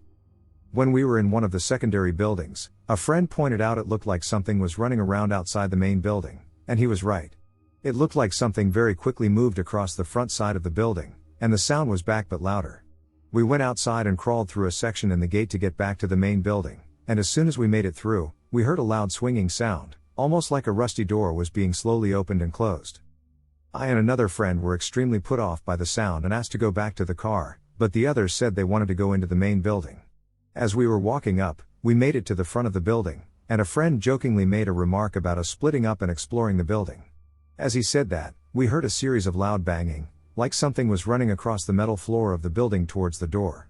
We quickly made it out of there and ran back towards the trail. As we were running back towards the car, which isn't exactly a short walk, it was about 10 minutes on foot, we shined our lights back towards the buildings, and only about 3 of us looked back, but all 3 of us definitely saw what appeared to be something completely solid white running down the trail. We got in the car and drove back to town as quickly as possible. I don't think we'll ever be going back. But what do you guys think? Does this sound like a skinwalker? The creature. Back in December 2017, I was just 18 years old at the time, but I saw something that would change my life forever. I lived with my mom, my stepdad, and 3 other siblings at the time. I drove a gray Chevy Silverado and enjoyed spending my savings from my summer job on gas and lawn care, if you understand what I mean. My parents were stricter about me smoking in my truck, but I told them I was an adult and could make my own choices. They started locking the door to the house at 10 p.m. as a result, and on nights like those I would sleep in my truck. On the night of the encounter, I found myself locked out and spending the night in the truck. The date was Sunday the 17th, and it was a new moon that night, slightly cloudy but otherwise clear weather. It was 20 degrees Fahrenheit or something, and I decided it would be better to hit up one of my buddies to stay warmer and have some company for the night. I hit up my friend Jay, and he was relieved I called because he was also kicked out of his house, so I went to pick him up. We drove around for a bit and explained our crappy situations, and then I asked if he had anything to smoke because I was out. He had more than we could burn in one sitting, but little did I know what we were in for that night. It was closer to 12 a.m. now, and I drove us to the base of a mountain near the outskirts of town. We lit up a few bowls, and I was ready to pass out. I had just shut my eyes for 5 minutes when Jay woke me up. "Hey, man, I don't think we should park here. I feel like we're being watched." "Nobody is around, dude, we'll be alright." I replied, "Besides, all the bears are hibernating or whatever, so we're good." Jay still was tripping and had a scared look on his face. "Come on, man, let's just drive around then." I still wanted to stay by the mountain, but Jay was persistent about leaving, and now I began to feel watched too, so I started driving closer to town. I knew a spot right off the highway on a road that leads to a few gravel fields. We would be safe for the night, and nobody would bother us, or so I thought. We drove down the snowy road, and the snow seemed to get deeper ahead, so I stopped in my tracks and threw the shifter into park. I was exhausted by this point and stoned too, so I told him I was going to pass out. I turned off the truck and told him to start it if he got cold as I dropped the keys into the cup holder between us. I had closed my eyes for a few minutes and wasn't sleeping yet, but I had that same feeling again, like eyes were looking at me. This time I felt as if I could pinpoint where they were watching from. With my eyes closed, I positioned my gaze in the direction of perception. I slowly cracked my eyes open, and when my vision adjusted to the darkness outside, my reality was flipped upside down. It was so cold the ice crystals looked frozen midair in the dim moonlight. I remember blinking hard to check if I was actually seeing what I was looking at. It looked like a humanoid creature, darker than the surrounding bushes.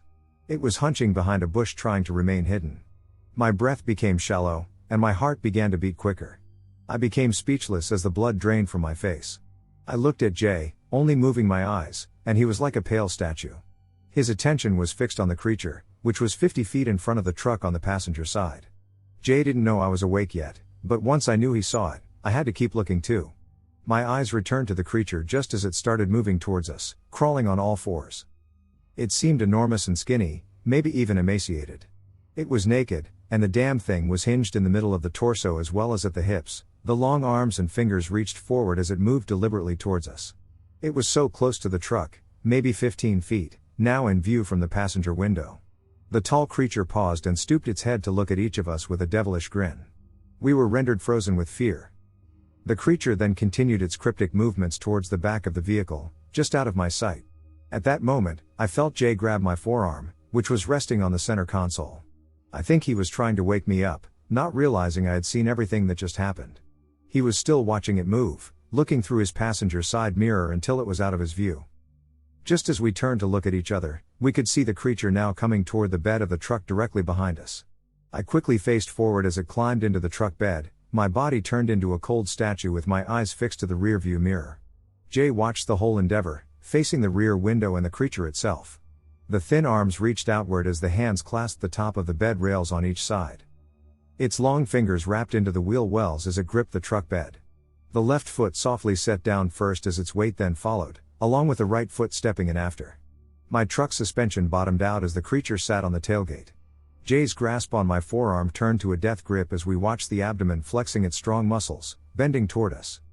It was lowering its head toward the rear window, and just when I thought it couldn't get worse, it popped its face into view.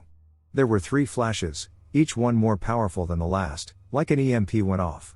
All the lights on the vehicle blinked 3 times within a couple of seconds, the third flash being so bright I thought my bulbs would burst.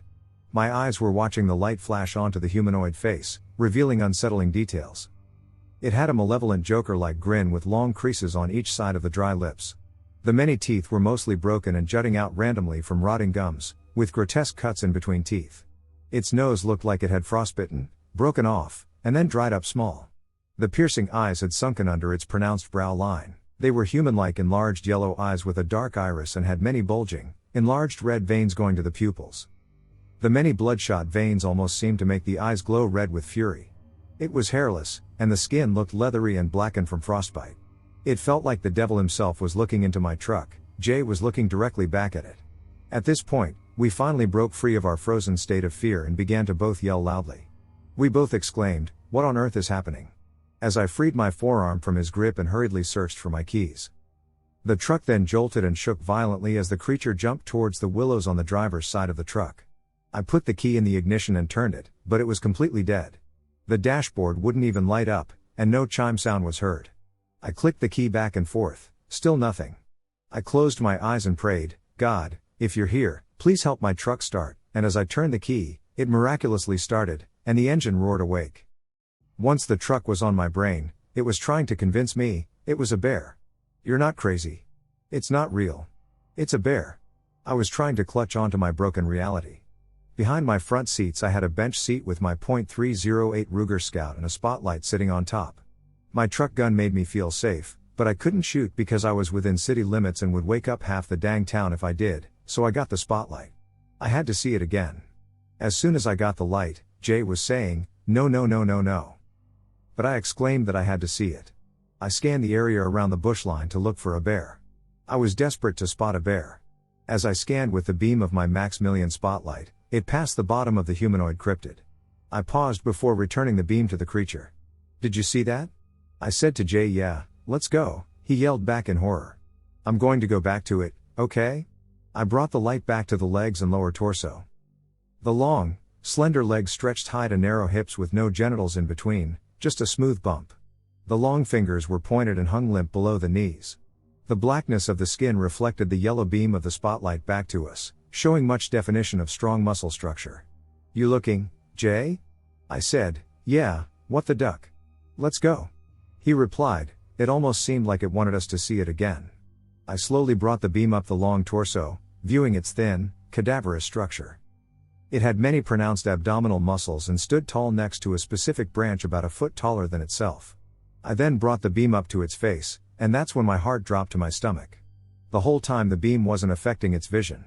It was looking directly into my eyes the whole time, and when our eyes met, it locked its gaze and took 3 steps backwards, disappearing into darkness. Instantly I floored the gas pedal only to remember the road was snowed in ahead, and now the snow was as deep as the wheels. I let off the throttle and cranked the wheel as fast as I could, then I pinned the gas again for a sharp U-turn, peeling out in the snow. I found myself to be praying not to get stuck as we pulled this maneuver, realizing we could have gotten stuck. We got out of there and drove around until first light. Weirdly, I took us back to the spot of the sighting and smoked a bunch, and we replayed the scenario over and over, talking over every detail to each other until we became sleepy. We passed out and left the weed sitting on the center console. Later we awoke to someone knocking loudly on the driver's window. It was the mayor of all people. You good? He asked, pointing at our mess of grass out in the open. Yeah, we're good, I said while cold starting my straight-piped Silverado. The engine roared awake, and I instantly drove out of there, hoping we wouldn't get the cops called on us. For weeks terrible dreams ensued, and I developed insomnia as a way to try and stop them, but I will tell about the dreams another time. The next day I returned again to measure the height of that specific branch, and it measured 10 feet from the ground. Also, I hauled firewood with that truck, and my suspension wouldn't bottom out unless I maxed it out full of driftwood. That thing was huge. Years passed, and I studied many things related to what the creature could be, from Wendigos to Skinwalkers to creatures of the Fae. I still don't know what it was, but all I know is that I can still feel those eyes watching me, my soul, from time to time. I saw something in the woods. I don't exactly know where this story would go, so I'll just share it here. Alright, so this happened to me maybe a month ago, and I'm just now getting the courage to write about it. Some things to mention before I start are I do not believe in the supernatural or anything of the sort, and I also have nearly 1,500 acres of land behind my house of Purewood area. So I was sitting outside on my porch after me and my dad got into a heated argument. It was about 7 p.m., and it was already dark, so to pass the time, I turned on my TV.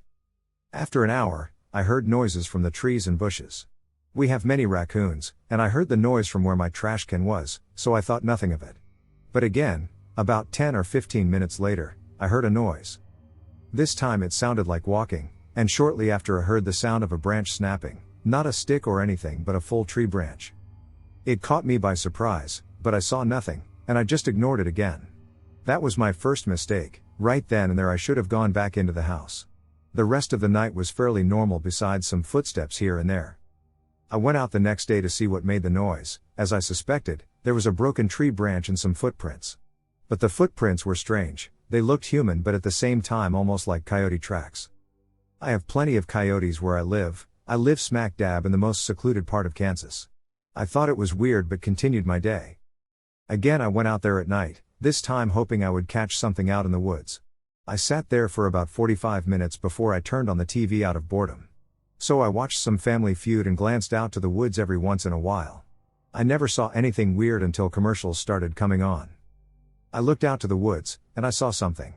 It looked like a coyote, but it was too wide and was sitting like a frog. It looked almost human-like.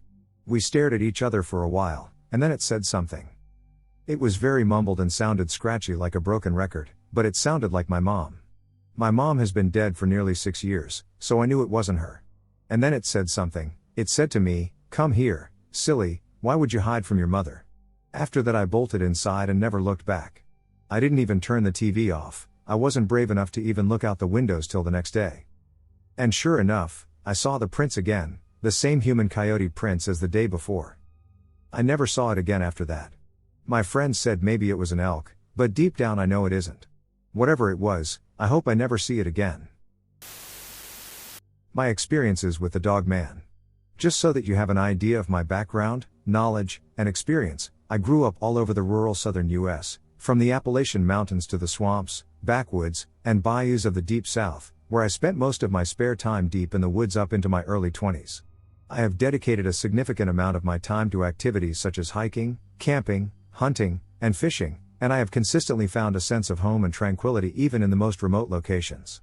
I'm well educated, I hold a degree in a field of science and have seen various types of wildlife, like coyotes, wolves, panthers, and bears, in the wild. When I was about 17, my family moved to the Florida Panhandle. The woods in that area and around my house went on for many, many miles and are only interrupted by the occasional creek, river, country road, or farm. There really are many miles of woods that see very little traffic out there. I was told by the locals that the area around my house had special significance to the Native Americans, and on a few occasions people alluded to things being odd in that area, but no one ever told me anything specific. If anything, the few who seemed to know anything got weird and quiet if I pressed them about why they made remarks about the woods, so I dismissed it and lived my outdoor life as I normally would. On one occasion some friends came over to our property, and we decided to go camping. We went down to one of the creek bottoms a mile behind the house and hung out for a while, but after remembering all of the water moccasins that hung out down there, I decided against camping out there out of concern that I might get bitten by a snake in the dark. There were a lot of cottonmouths down there, and they become more active at night.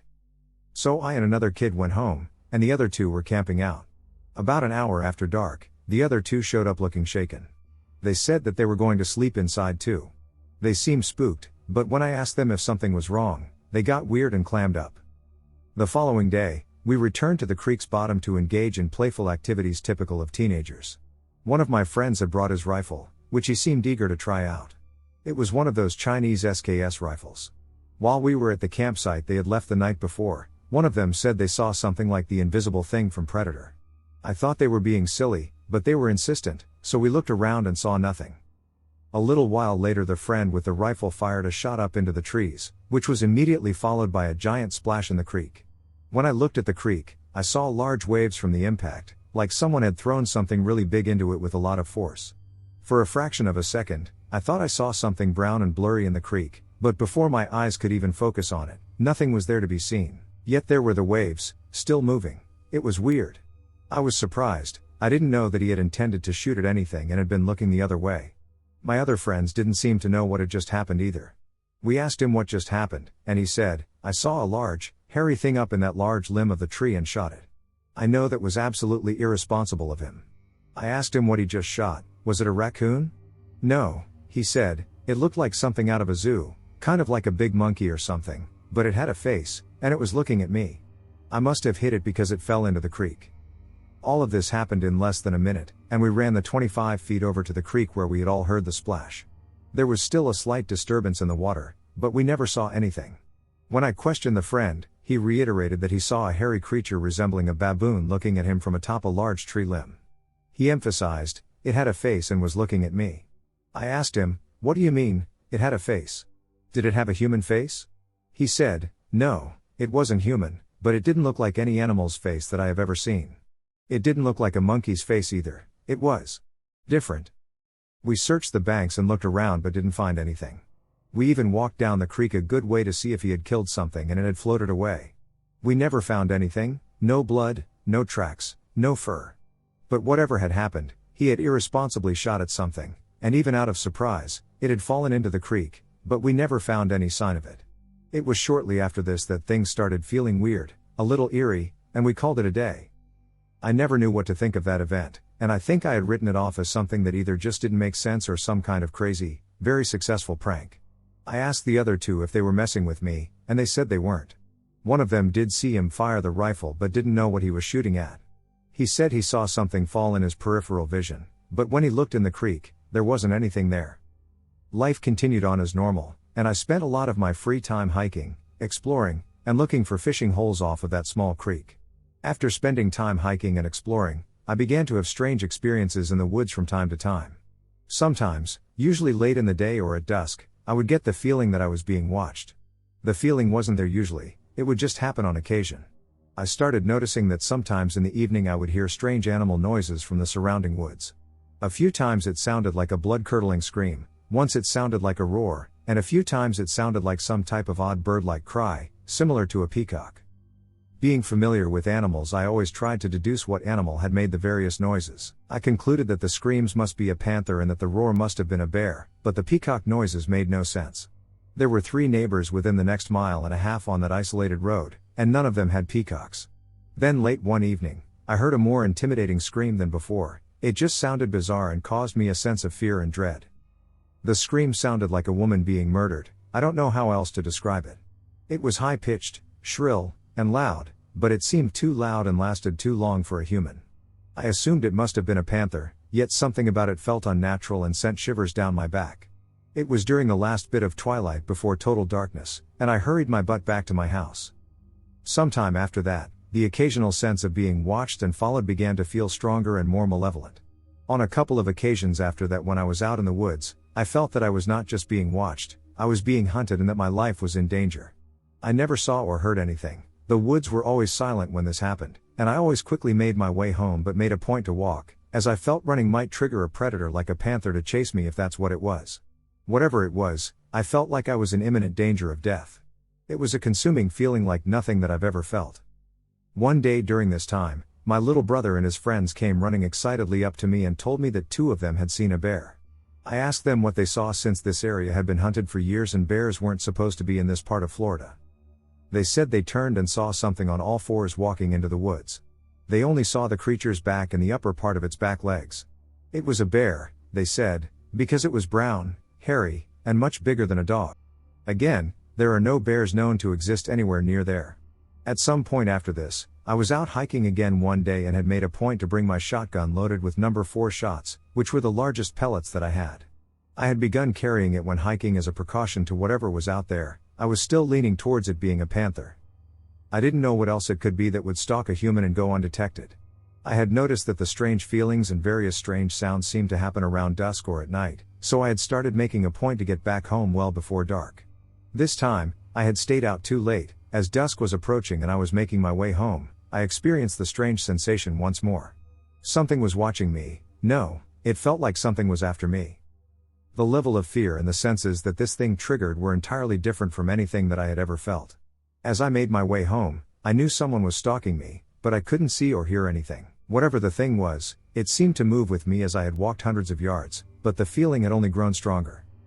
I felt like my life was in peril, as if something was about to lunge out and kill me. Every hair on my body seemed to be standing up, and I was certain that the shotgun wouldn't stop whatever it was.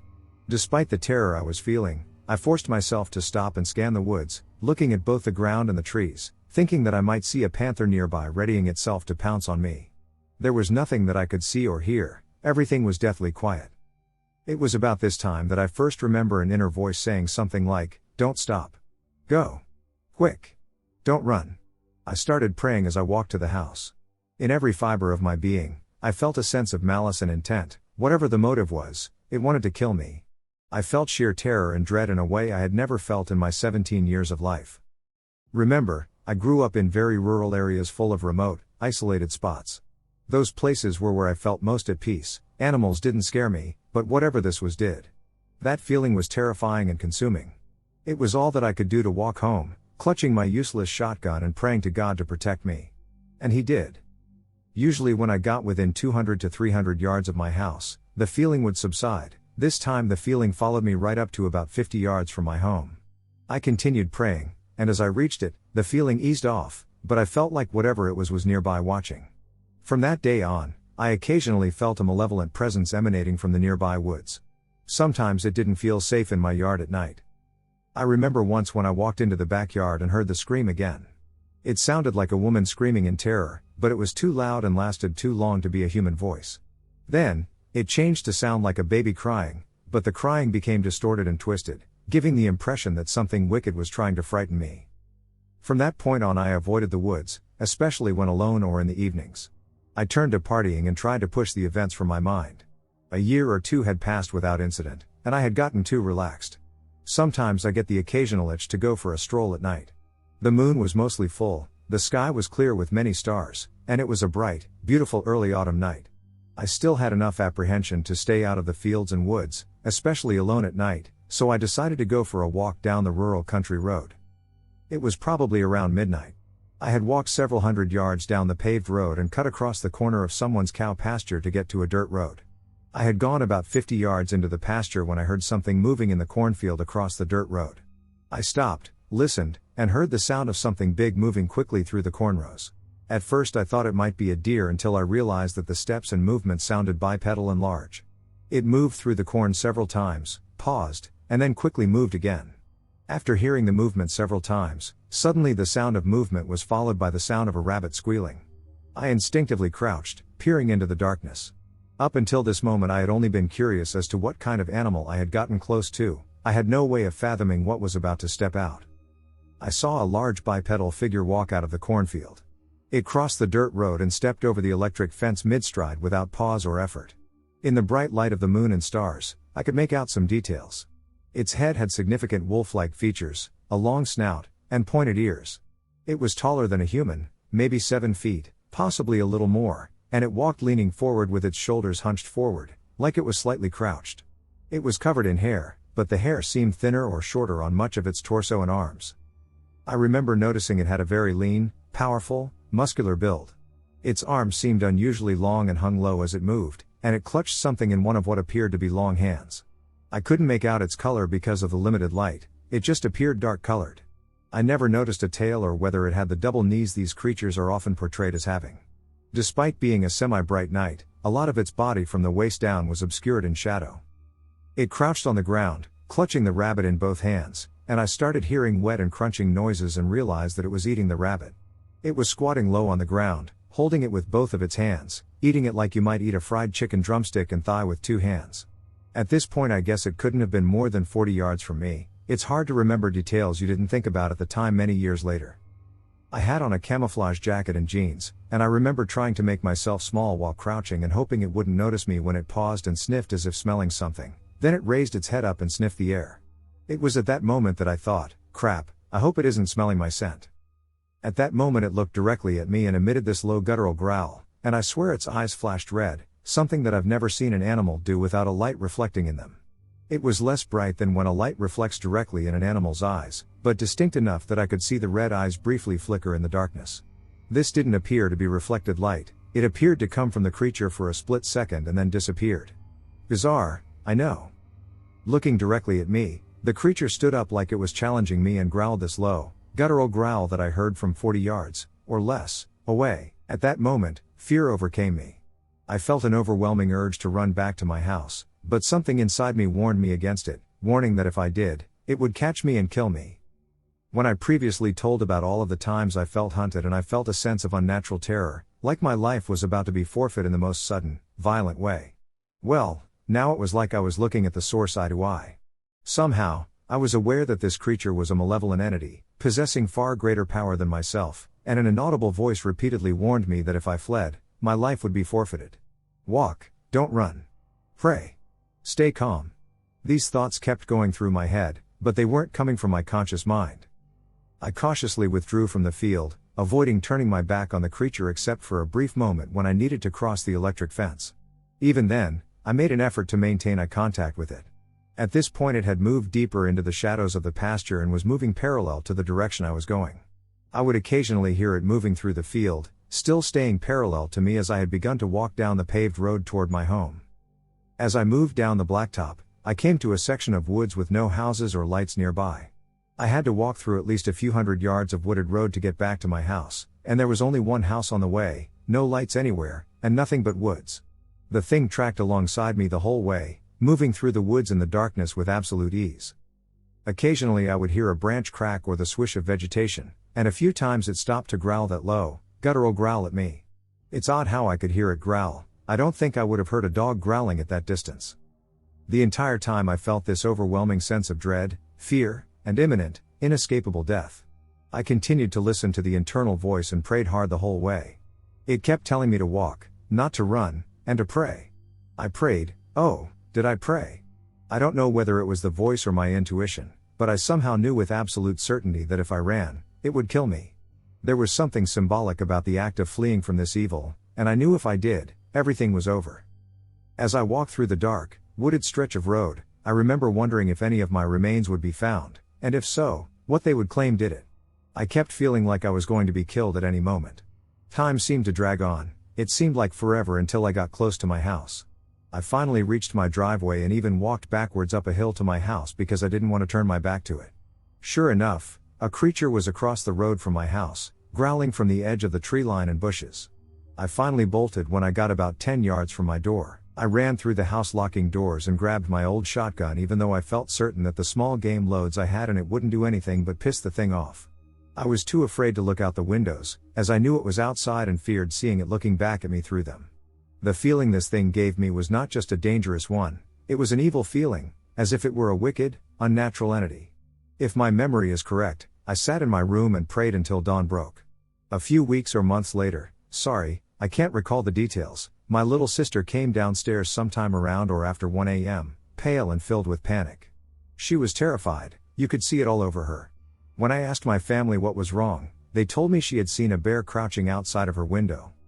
She had woken up to a terrifying feeling, knew something was watching her sleep, and when she looked at the window next to her bed, she saw a bear with big red eyes staring at her. My sister slept in a bedroom on the second floor, but the garage adjoining that part of the house was one story. Something had climbed on the roof of the garage and had been intently watching her through the window. I directly questioned her about the bear's identity, noticing her fear and reluctance to acknowledge it. She responded with, it was covered in hair, had big red eyes, and was staring at me sleeping through the window. I was asleep when I woke up with a feeling of terror. I knew something was watching me. It felt like it was bad. I was generally too afraid to go back in the woods around my house after that, but when I did summon up the courage, I would periodically have to abruptly stop hikes in the woods near the house. Everything would be fine, and then I would suddenly become overwhelmed with the ominous feeling that I was living on borrowed time, that the creature was stalking me, and that it was about to kill me. I almost always left immediately, feeling like the shotgun in my hands that I carried was useless. On multiple occasions when this happened, I felt the inner voice again, telling me to leave now, walk, don't run, and pray. On the couple of occasions that I lingered momentarily to scan the woods for the creature, I never saw anything, but it felt like it grew closer and the danger grew more imminent, so I always left. It was around this time that I found someone's white domestic rabbit hanging from a tree branch in the woods, disemboweled and with its eyes plucked out. It was hanging from a branch about 5 feet off the ground. It struck me that it was like it was meant to be seen/found, as it was placed in a highly visible location right behind someone's property line at a level at the edge of a field beside the woods where this thing seemed to frequent. It just seemed significant. It was about that time that I learned that Native Americans lived on the nearby adjacent property who were reputed to use blood magic that was evil and bad stuff. I was told this by another Native American who told me to stay away from them. I'm part Native too.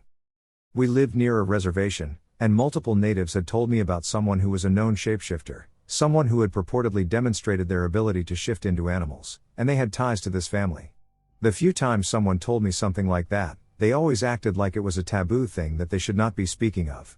I don't know if it's relevant, but it feels like it all might be connected. A couple of years later, a friend of mine came to pick me up to take me to a nearby city. We pulled out of my driveway after midnight, and right down the road from my house, we saw a pair of giant wolves standing a few feet from the road calmly watching us, even staring at the car from a few feet away as we passed. Their presence and behavior seemed very unnatural, and my friend, who had grown up there, freaked out. He became pale, sweaty and started stuttering, telling me those are wolves. Those are huge. The only wolves in Florida are a few red wolves, which almost look like big coyotes. They have reddish-brown coloring and are tiny for a wolf. These individuals were silver, gray, and black, and I guess they looked to weigh about 140 and 180 pounds. One was smaller than the other, and when I looked at them, I instinctively knew they were a pair, one male, one female. The red wolves aren't present anywhere near that part of the Florida Panhandle, and this was something entirely different. I questioned my uncle, a state biologist and a giant outdoorsman, and he told me there were very few red wolves in Florida. They were nowhere near that size, and there were none anywhere near me. Similarly, there weren't any red-eyed, roof-sitting, window-peering bears in the area, as all the bears in the area had been hunted out many years ago. I don't know what the true nature of what I experienced was, but it always left me with the sense that it had a very strong supernatural element. Yes, these things had physical forms, but there was something more, something supernatural. My friend knew something, but he was so scared that he only told me that there were natives in the area and that part of the woods was special to them. Then he got even more scared, shut up, and changed the subject. He used to have a house in that immediate area, and he said, strange things happened. There was something bad around the house, something in those woods. He said that their house mysteriously burnt down one day when no one was home. They had it rebuilt, and it caught on fire and burned down a second time when no one was home. Whatever happened spooked him so much that they bought a new home many miles away, and he was spooked to even think about it. When locals told me of natives who were purportedly shifters, I began researching and learned that many tribes had beliefs of dark magic that would allow them to transform much like the Skinwalkers. These are always dark rituals that involve blood, sacrifice, or some other dark or evil deeds. Thereafter, I just stayed completely out of the woods around the house, and I didn't walk further than the barn behind the house at night. There will still be several incidents, more loud piercing screams in the night. Once or twice I heard a baby crying out in the woods during the middle of the night. As I thought to myself, that's no baby, something is trying to lure me out there or screw with me, the sound changed from the very distinctive sound of a baby into something wicked and unnatural, almost like an evil, twisted mockery of the sound of a baby crying. I felt that it was literally trying to mess with me, trying to instill terror and let me know that it was there. Once I had to talk my brother and a friend out of going into the woods to look for the baby, and again, as soon as everyone agreed that there couldn't possibly be a baby crying that loudly in the woods in the middle of the night, the sound changed into something wicked that would curdle your blood. We also heard puppies crying from a ditch in the woods at night. Once again, a couple of friends wanted to rush out there to rescue the puppies, and once again, as soon as I pointed out that there couldn't possibly be puppies out there in the woods in the middle of the night in BFE, the sound changed, and it was always a wicked, terrifying sound, almost like some evil thing was trying to create the most disturbing sounds it could. Shortly after this I moved away and rarely visited that home, and all of my encounters of this nature ended when I left. A few years later, they sold the house. Chicago Western Suburbs, white bipedal creature in backyard. Chicago, near Western Suburbs, August 12, 2020, 11:30ish at night, white bipedal creature. I am writing this on behalf of a friend who shared the following details with me over the phone, and I am seeking any similar experiences or insights. The incident occurred in a fenced-in backyard of a split-level home at around 11 p.m. on August 12, 2020, when the dog was let out. The dog, a pit bull mix, exits through the back door and immediately begins to eat a dead cicada that is buzzing under the patio table. Looking up, she sees something she doesn't quite understand and confusedly tries to make sense of it. There is someone in her backyard, maybe 20 feet away, approaching their back door. Bipedal and all white, it seems to jerk in surprise, turn, and run on two legs to the back fence, which it hops over by putting out one limb on the top and then up and over. Shocked, she turns to her boyfriend following her out and says, in paraphrase, "There's someone in our backyard, he just jumped the fence and ran to the left." Her boyfriend is 5 feet 9 inches and walks out to the spot in the fence she says she saw the guy go over. As her boyfriend is standing there, her mind clears from its surprise and confusion. She can see her boyfriend clearly, his shorts, shirt, shoes, hair, and face. She realizes what she saw was all white, it wasn't wearing clothes, or if it was like a one piece. She didn't notice whether it had shoes. It was taller than her boyfriend by several inches. She didn't see any facial features, but can't decide whether there was no face or she just didn't register it because of her surprise, but it was all one color, no contrasts. It also didn't make a sound as it turned and ran to the fence over the grass and jumped it. It was completely silent, and the dog never reacted to it. The dog is very protective of her and its yard. The more she remembers and works through her confusion and can see her boyfriend standing there, she never moved once she saw it. She realizes what she saw wasn't a person, and it moved very quickly, too quickly, and with a weird fluidity. She didn't describe that any better. The yards behind and adjacent to hers are all fenced in and locked. There is no alleyway. They didn't hear anyone running away or crossing fences or gates in the other yards, only their own sounds. Boyfriend checks the next yard, nothing there. She also said she had a weird feeling in her gut, chills, and goosebumps in addition to her heart's adrenaline rush, if that might mean anything. Albino trespasser track star high jumper in a white track jumpsuit? So, I told this in flat tones BC it wasn't me, but as she recounted what she saw, actually thinking about her experience, she began to realize the differences and went from confused to really scared. She went from "Yeah, I saw this strange white guy in my backyard, yeah, he was all white" to "OMG, this thing didn't have a face, it was really close to me, it wasn't human, was it? What the hell was in my backyard? Why was it there? What does it want? Is it going to come back?" My husband and I had an experience that might interest some of you, and I'd like to get your opinion. About a week ago we were sitting in our house about an hour before sunset. We live on 80 acres, about half wooded, in a valley with a creek running through it. The creek empties into a river about a mile east of us. All around us are small farms, a very rural area. My husband is watching TV, and I'm on the computer. It was nice, so we had the back door open. We started hearing wood knocks. We've heard them periodically, one or two at a time, and they have never been close to our house. I figure since all the Bigfoot shows that every third person in the woods is doing it, I usually note where I hear it and forget about it. These were very close, we heard them over the television, which was odd. After hearing several, we go out into the yard, and, in rapid succession, we hear 3 very loud knocks. These were freakishly loud, and I hesitate to believe most humans could make this kind of noise. It sounded like the tree exploded. I can't overstate how very loud these were. The noise came from the pine-filled valley directly behind our backyard, above our pond. It was too close for comfort. There are no houses back there for a couple of miles, and this was on our property. While it is not impossible someone could have walked up on us, it would be highly unusual. My husband practices shooting there frequently, so it's not a safe place to walk. We constantly monitor each other's property here, swiftly stopping anyone who wanders around. Another thing is our 4 dogs. The first knock we heard startled them, and one of the 4 let out a quick, scared bark, then nothing. These are rat terrier mixes who bark constantly. They were with us outside when we heard the loud knocks and rushed back to the house before us. These knocks sounded aggressive to me. I've always thought that if Bigfoot uses knocks, it's for hunting communication. I think maybe we startled a group who were stalking deer in the pine thicket. Maybe we screwed up their attempts at ambushing deer or were just too close. But they were trying to scare us off. We heard one more knock the next day at a distance, and it's quiet now. Other things that make me wonder if we have Bigfoot are as follows. All the pears disappeared from our pear trees overnight this spring. There were no pears on the ground, they were simply gone. Last summer, on 2 occasions, on windless days, I heard large dead trees crashing to the ground by the creek. Granted, that happens. We often find random young trees snapped off at about 8 or 9 feet. Probably the worst, and the original reason I thought of Bigfoot was the 3 metal fence posts we found bent over at ground level in the middle of the woods where no vehicle could drive. They are right where a game trail leads down towards the creek. Having the fence flattened makes walking over it much easier. Anyone who has been around farms knows that these fences are not bendable. 20 years ago, when we first moved to the farm, we heard a series of howls we just couldn't identify. Any of you who have listened to the tape of the howls that Les Stroud, hope I got his name right, Survivor Man, had on his program from Alaska have heard what we heard in North Missouri that night. It went all along the creek around our place, screeching like a demon.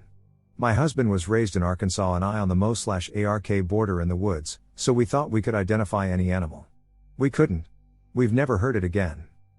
Possibly unrelated but weird, about a year ago I found a giant wad of dark, coarse hair about 8 inches long in our backyard. I still have it in a plastic bag. It reminds me of hair from a horse's tail. We don't have horses, and our dogs don't leave our farm. I still go for walks down by my pond, past the pine thicket, but I'm very alert, and I also give myself time to feel if everything is okay before taking off. I take my dogs and my gun, but a 9mm would be no match for a large ape. Incidentally, I've never seen a Sasquatch, but I know of 2 people, who I believe without reservation, who have. It was those 2 stories plus listening to so many here and on other places on the internet along with personal unexplained howls, camping, that made me come to the uneasy conclusion they are really out there. I would rather not see one. I prefer to think of them as existing a million miles away. I'm thinking these things are using the creek as a travel corridor. I'd be interested in what you all think. Has anyone heard of wood knocking being used in an aggressive way? I so wish everyone could have heard those knocks. They were nothing like the others I've heard. Possible Skinwalker story from 4 years ago still spooks me to this day. I'm not saying this was 100% a Skinwalker, but the encounter did not feel natural at all. It was midday, and I was driving home from work. I pulled into my neighborhood, got to my circle, and parked in my driveway. When I got out of my car, I shut the door, and for some reason I paused and darted my head to the right to look at the end of the circle. Felt like I needed to, I guess. There was a large black dog, don't remember the breed, just standing there, and we made eye contact for about 1 to 2 seconds. I felt strangely frightened, and I ran to my door. When I looked back, he was running towards me. I frantically unlocked my door and managed to get inside before he could reach me. This doesn't seem that strange, but let me explain. My circle is at the end of my street, and the only way out is at the other end. I have OCD, so I look at all the houses on the street before I pull into my circle to make sure there are no people out that I could run over accidentally. I didn't see this dog when I was pulling up, and I can't understand how he could have gotten to my circle by the time I got out of the car. He was at the end of the street, out of sight, and sprinted to the end of my circle, but that seems far-fetched. Another thing that feels weird about this encounter is that without seeing him prior to this, I felt like I needed to look out to the end of the circle as soon as I exited my car, and there he was just standing there. The way I felt after staring at him for a second makes me uneasy too. I genuinely felt fear, though I had no real reason to. I'd also like to exclaim that this was my first and last time ever seeing that dog. I had lived in that neighborhood for 2 years at that point and had never seen that dog before. I lived there another 2 years before moving and still never saw him again. It was definitely not one of my neighbor's dogs. The dog-like creature that stalked us in the camp. Everyone who hears camping goes with the happiness of new experiences and new adventures. Some take cameras, others their favorite hobbies. In our group, we were posted in the camp deep in the woods in Bulgaria. Honestly, we have our beliefs and folklore that we have witnessed in ages past, but what we all saw was so damn different that even I can't explain it, until now. We prepared ourselves to have a good time, some booze, and a couple of tracks up the mountain nearby. We arrived rather fast at the campus grounds, as I was sleeping deep and didn't recognize them until Mia shook me awake and I blinked away the sleepiness. Walking out with our big backpacks, we gathered around the elders and listened to the instructions that, obviously, will break later. Getting into the separate rooms for girls and boys, we were all set up. A few days went by like a flash, and then that day when we were accompanied by 2 elders that led the way to their local campfire grounds, it was far away from the camp, so we were walking, talking and having a laugh. A few boys pulled a stupid scare prank, and we were close to our destination, but they say when there's someone staring at you and you feel their eyes boring into you, that was what I felt. I always was a skeptic, but now all my senses were high as hell. Coming closer to the open space with a huge campfire, we all set up our little to-do list. Some were finding branches and twigs, others were preparing the food for the meal, some were talking to the elders, and our group was done with all our orders, so we went to the watch point. It was like a watchtower but without the amenities. It was so open and huge that it couldn't allow many people on, and in it, it was a breathtaking sight. Coming down, I again felt like I was being watched, like an intense watch that makes you turn around, so I did slowly and carefully, as if not feeling its eyes on me. There was nothing behind me, or rather, I hadn't seen it, so I went towards the campfire. It was not dark, it was around 1 p.m., so nothing scary, to be honest, but the feeling soon enough returned. I've always had great hearing, and if something moves, falls, or makes a noise, I always turn my head towards the said direction. I heard thumps like someone or something was running on 4 legs. Remembering it was a forest, after all, I stopped to see if it was an elk, fox, or something else, but then the horror hit me. The thump stopped as soon as I did. I was shocked so badly I didn't recognize my friend Mia trying to get my attention. Hey, Earth to Dana, the hell, my dude? What did you see, a bird or an elk? I shook my head, and my brows rose in surprise as I spoke. No damn idea, Mia, maybe it's just my imagination. She laughed and dragged me towards the campfire as I kept glancing back and having a bad feeling about it. As we all sat down, I thought that maybe just maybe the hunger was making me hear things, and yet something was off. One of the boys, Nick, decided to visit the local nature dub-sea, to let it go, and strangely enough, he went with his plate with a good chunk of meat. We all chatted, already filled with delicious barbecued food, as we saw Nick rushing back as if he saw a ghost. We all looked at him as he explained, pointing to the plate that had only the sauce remains of where his piece of meat was. I swear I'm not effing pranking you. I was taking a leak, and I felt like something whooshed past me, and I heard the sound of the damn plastic plate. So I turned around and saw that my food was gone. He had a bewildered look on his face. Everyone, even the elders, suggested that it was a wild animal that stole it, but the look in his eyes told something else. Some of the girls shared her piece of meat with him, but yet we were a bit worried.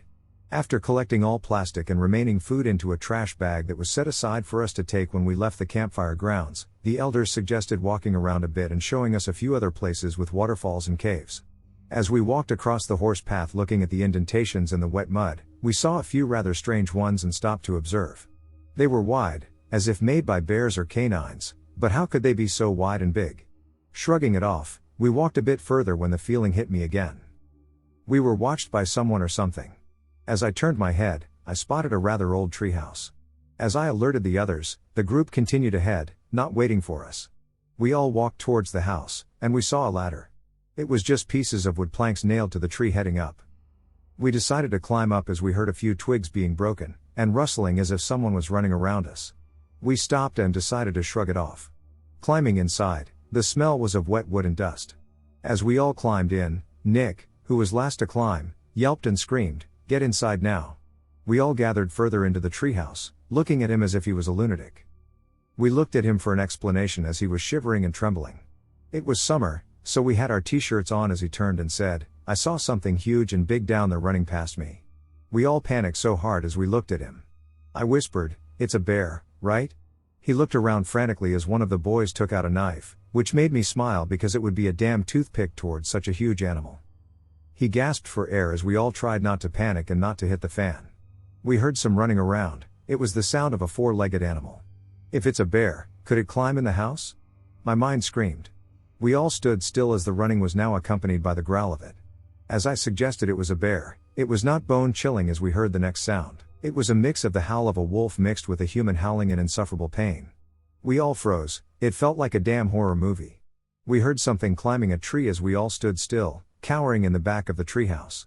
Looking out of the open window, we all froze. There was a huge bear climbing the tree. Has it sensed us? Was it hungry? My mind was going a mile per second as I realized something. The bear was not even looking in our direction, it was looking down. I took a step closer to the window, and so did Nick. We both looked confused. What was wrong with this bear? I mean, I'm happy it wasn't attacking us or eating us alive, but, what, in the name of everything, could have scared a bear? The answer came with such loud snarls and growling sounds, accompanied by thumps and scratches. We both looked down. I wish I wouldn't have. This thing was so huge it was at least 8 feet tall. It had a huge snout and really sharp canines. It was black, and its ears were pointy like a lynx's. Its fur was black, and its eyes were yellow. We both stood like dumb idiots, our brains going into Windows 95 mode, trying at least to process what the hell was going on. We didn't feel when the others came closer, all we heard were terrifying whispers and gasps. We all retreated from the window as we thought it was trained on the poor bear. We heard someone screaming our names, and as I relaxed in relief, peeking out to see the wolf-like thing retrieve it, its body shape was the strangest of all. It was close to the human body but more agile and more powerful. We tried to climb down as we heard some twigs falling and scratching as if next to us. One of the girls screamed bloody murder, and we heard a thump and a bear running down the opposite side of the road. We all bolted down, nearly stumbling and falling off, as we saw our elders rushing towards us. We were paler than a paper sheet. Walking back, we saw a rather peculiar moment. The bonfire was broken up, the trash bag was ripped open, and the food of all contents was gone. The group stood there petrified, and the elders checked for any animal around. When they found nothing, we picked up the trash again and left. This time our group was ahead, practically running towards the camp. As the others mocked us, we tried to play it off. As we ran back, I felt it again, the dread of being watched. Thinking that at the campgrounds we would be safe, we all headed towards the old bell tower. It was abandoned, and the bell was ripped off, but the door was metal and heavy, so we decided to close it just in case. Gathering up, we all let out deep breaths and huffs, as some decided to hit a smoke before the elders came back and caught them, but I think at this point nobody gave a duck. "What the duck was that thing?" said Elisa, inhaling the smoke as if it would calm her nerves down. No damn idea, Al, it was something freaking bigger than the damn bear. Nick added, still looking to the outskirts of the barbed fence. Next spoke John. He was from the US and was an exchange student coming to visit and learn more about our country, and he gulped, it's not a tea thing. He hardly spoke, as if something like a memory flashed across his face as he swallowed, looking towards the dark forest. It's a Dogman. Everyone looked at him bewildered. My grandpa met one when he was camping. He said it was terrifying, even scarier than a horror movie. It was gray, though, but it had these yellow eyes that scared Grandpa, and he ran away, leaving his tent behind. It was chasing after him, taunting him. Grandpa knew if he stopped, he would die or worse, so he hid in a cave, and the next morning a group of scouts helped him out of the forest. He said he'll never forget how terrified he was then. He didn't even return to retrieve his belongings. We all listened, realizing how just lucky we were to be alive and in one piece. But our peace was disturbed once again by this terrifying howling scream. Everyone started to look around like damn owls trying to find the source, and then I spotted it. Standing on its hind legs, it was something straight from a Van Ducking Helsing movie, making me gawk at the creature before me. It was sniffing the air, and its ears were moving as it took a close step towards the barbed wire fence. We stood and looked at each other. I felt dread filling my whole body, my hands were sweating, and the pulse of my heart was skyrocketing. If I were to face it, I would be dead where I stood, and only this realization made me whimper. Everyone was panicking once again as some of the guys slammed shut the metal door behind me.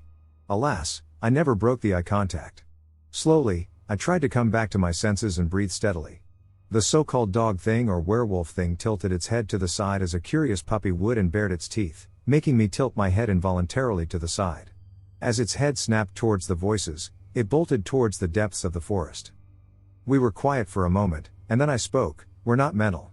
I know it, people don't get mental at once, this is the real thing that was in the woods chasing the bear." Everyone agreed silently as we all walked back quietly.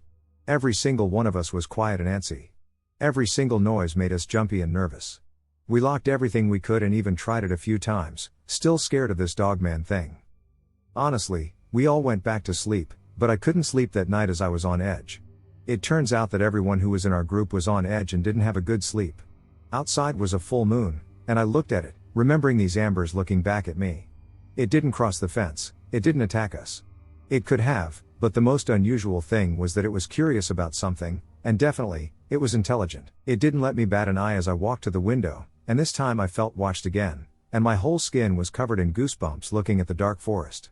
Now I knew it was always there, watching, studying, and waiting, but for what, I had no idea.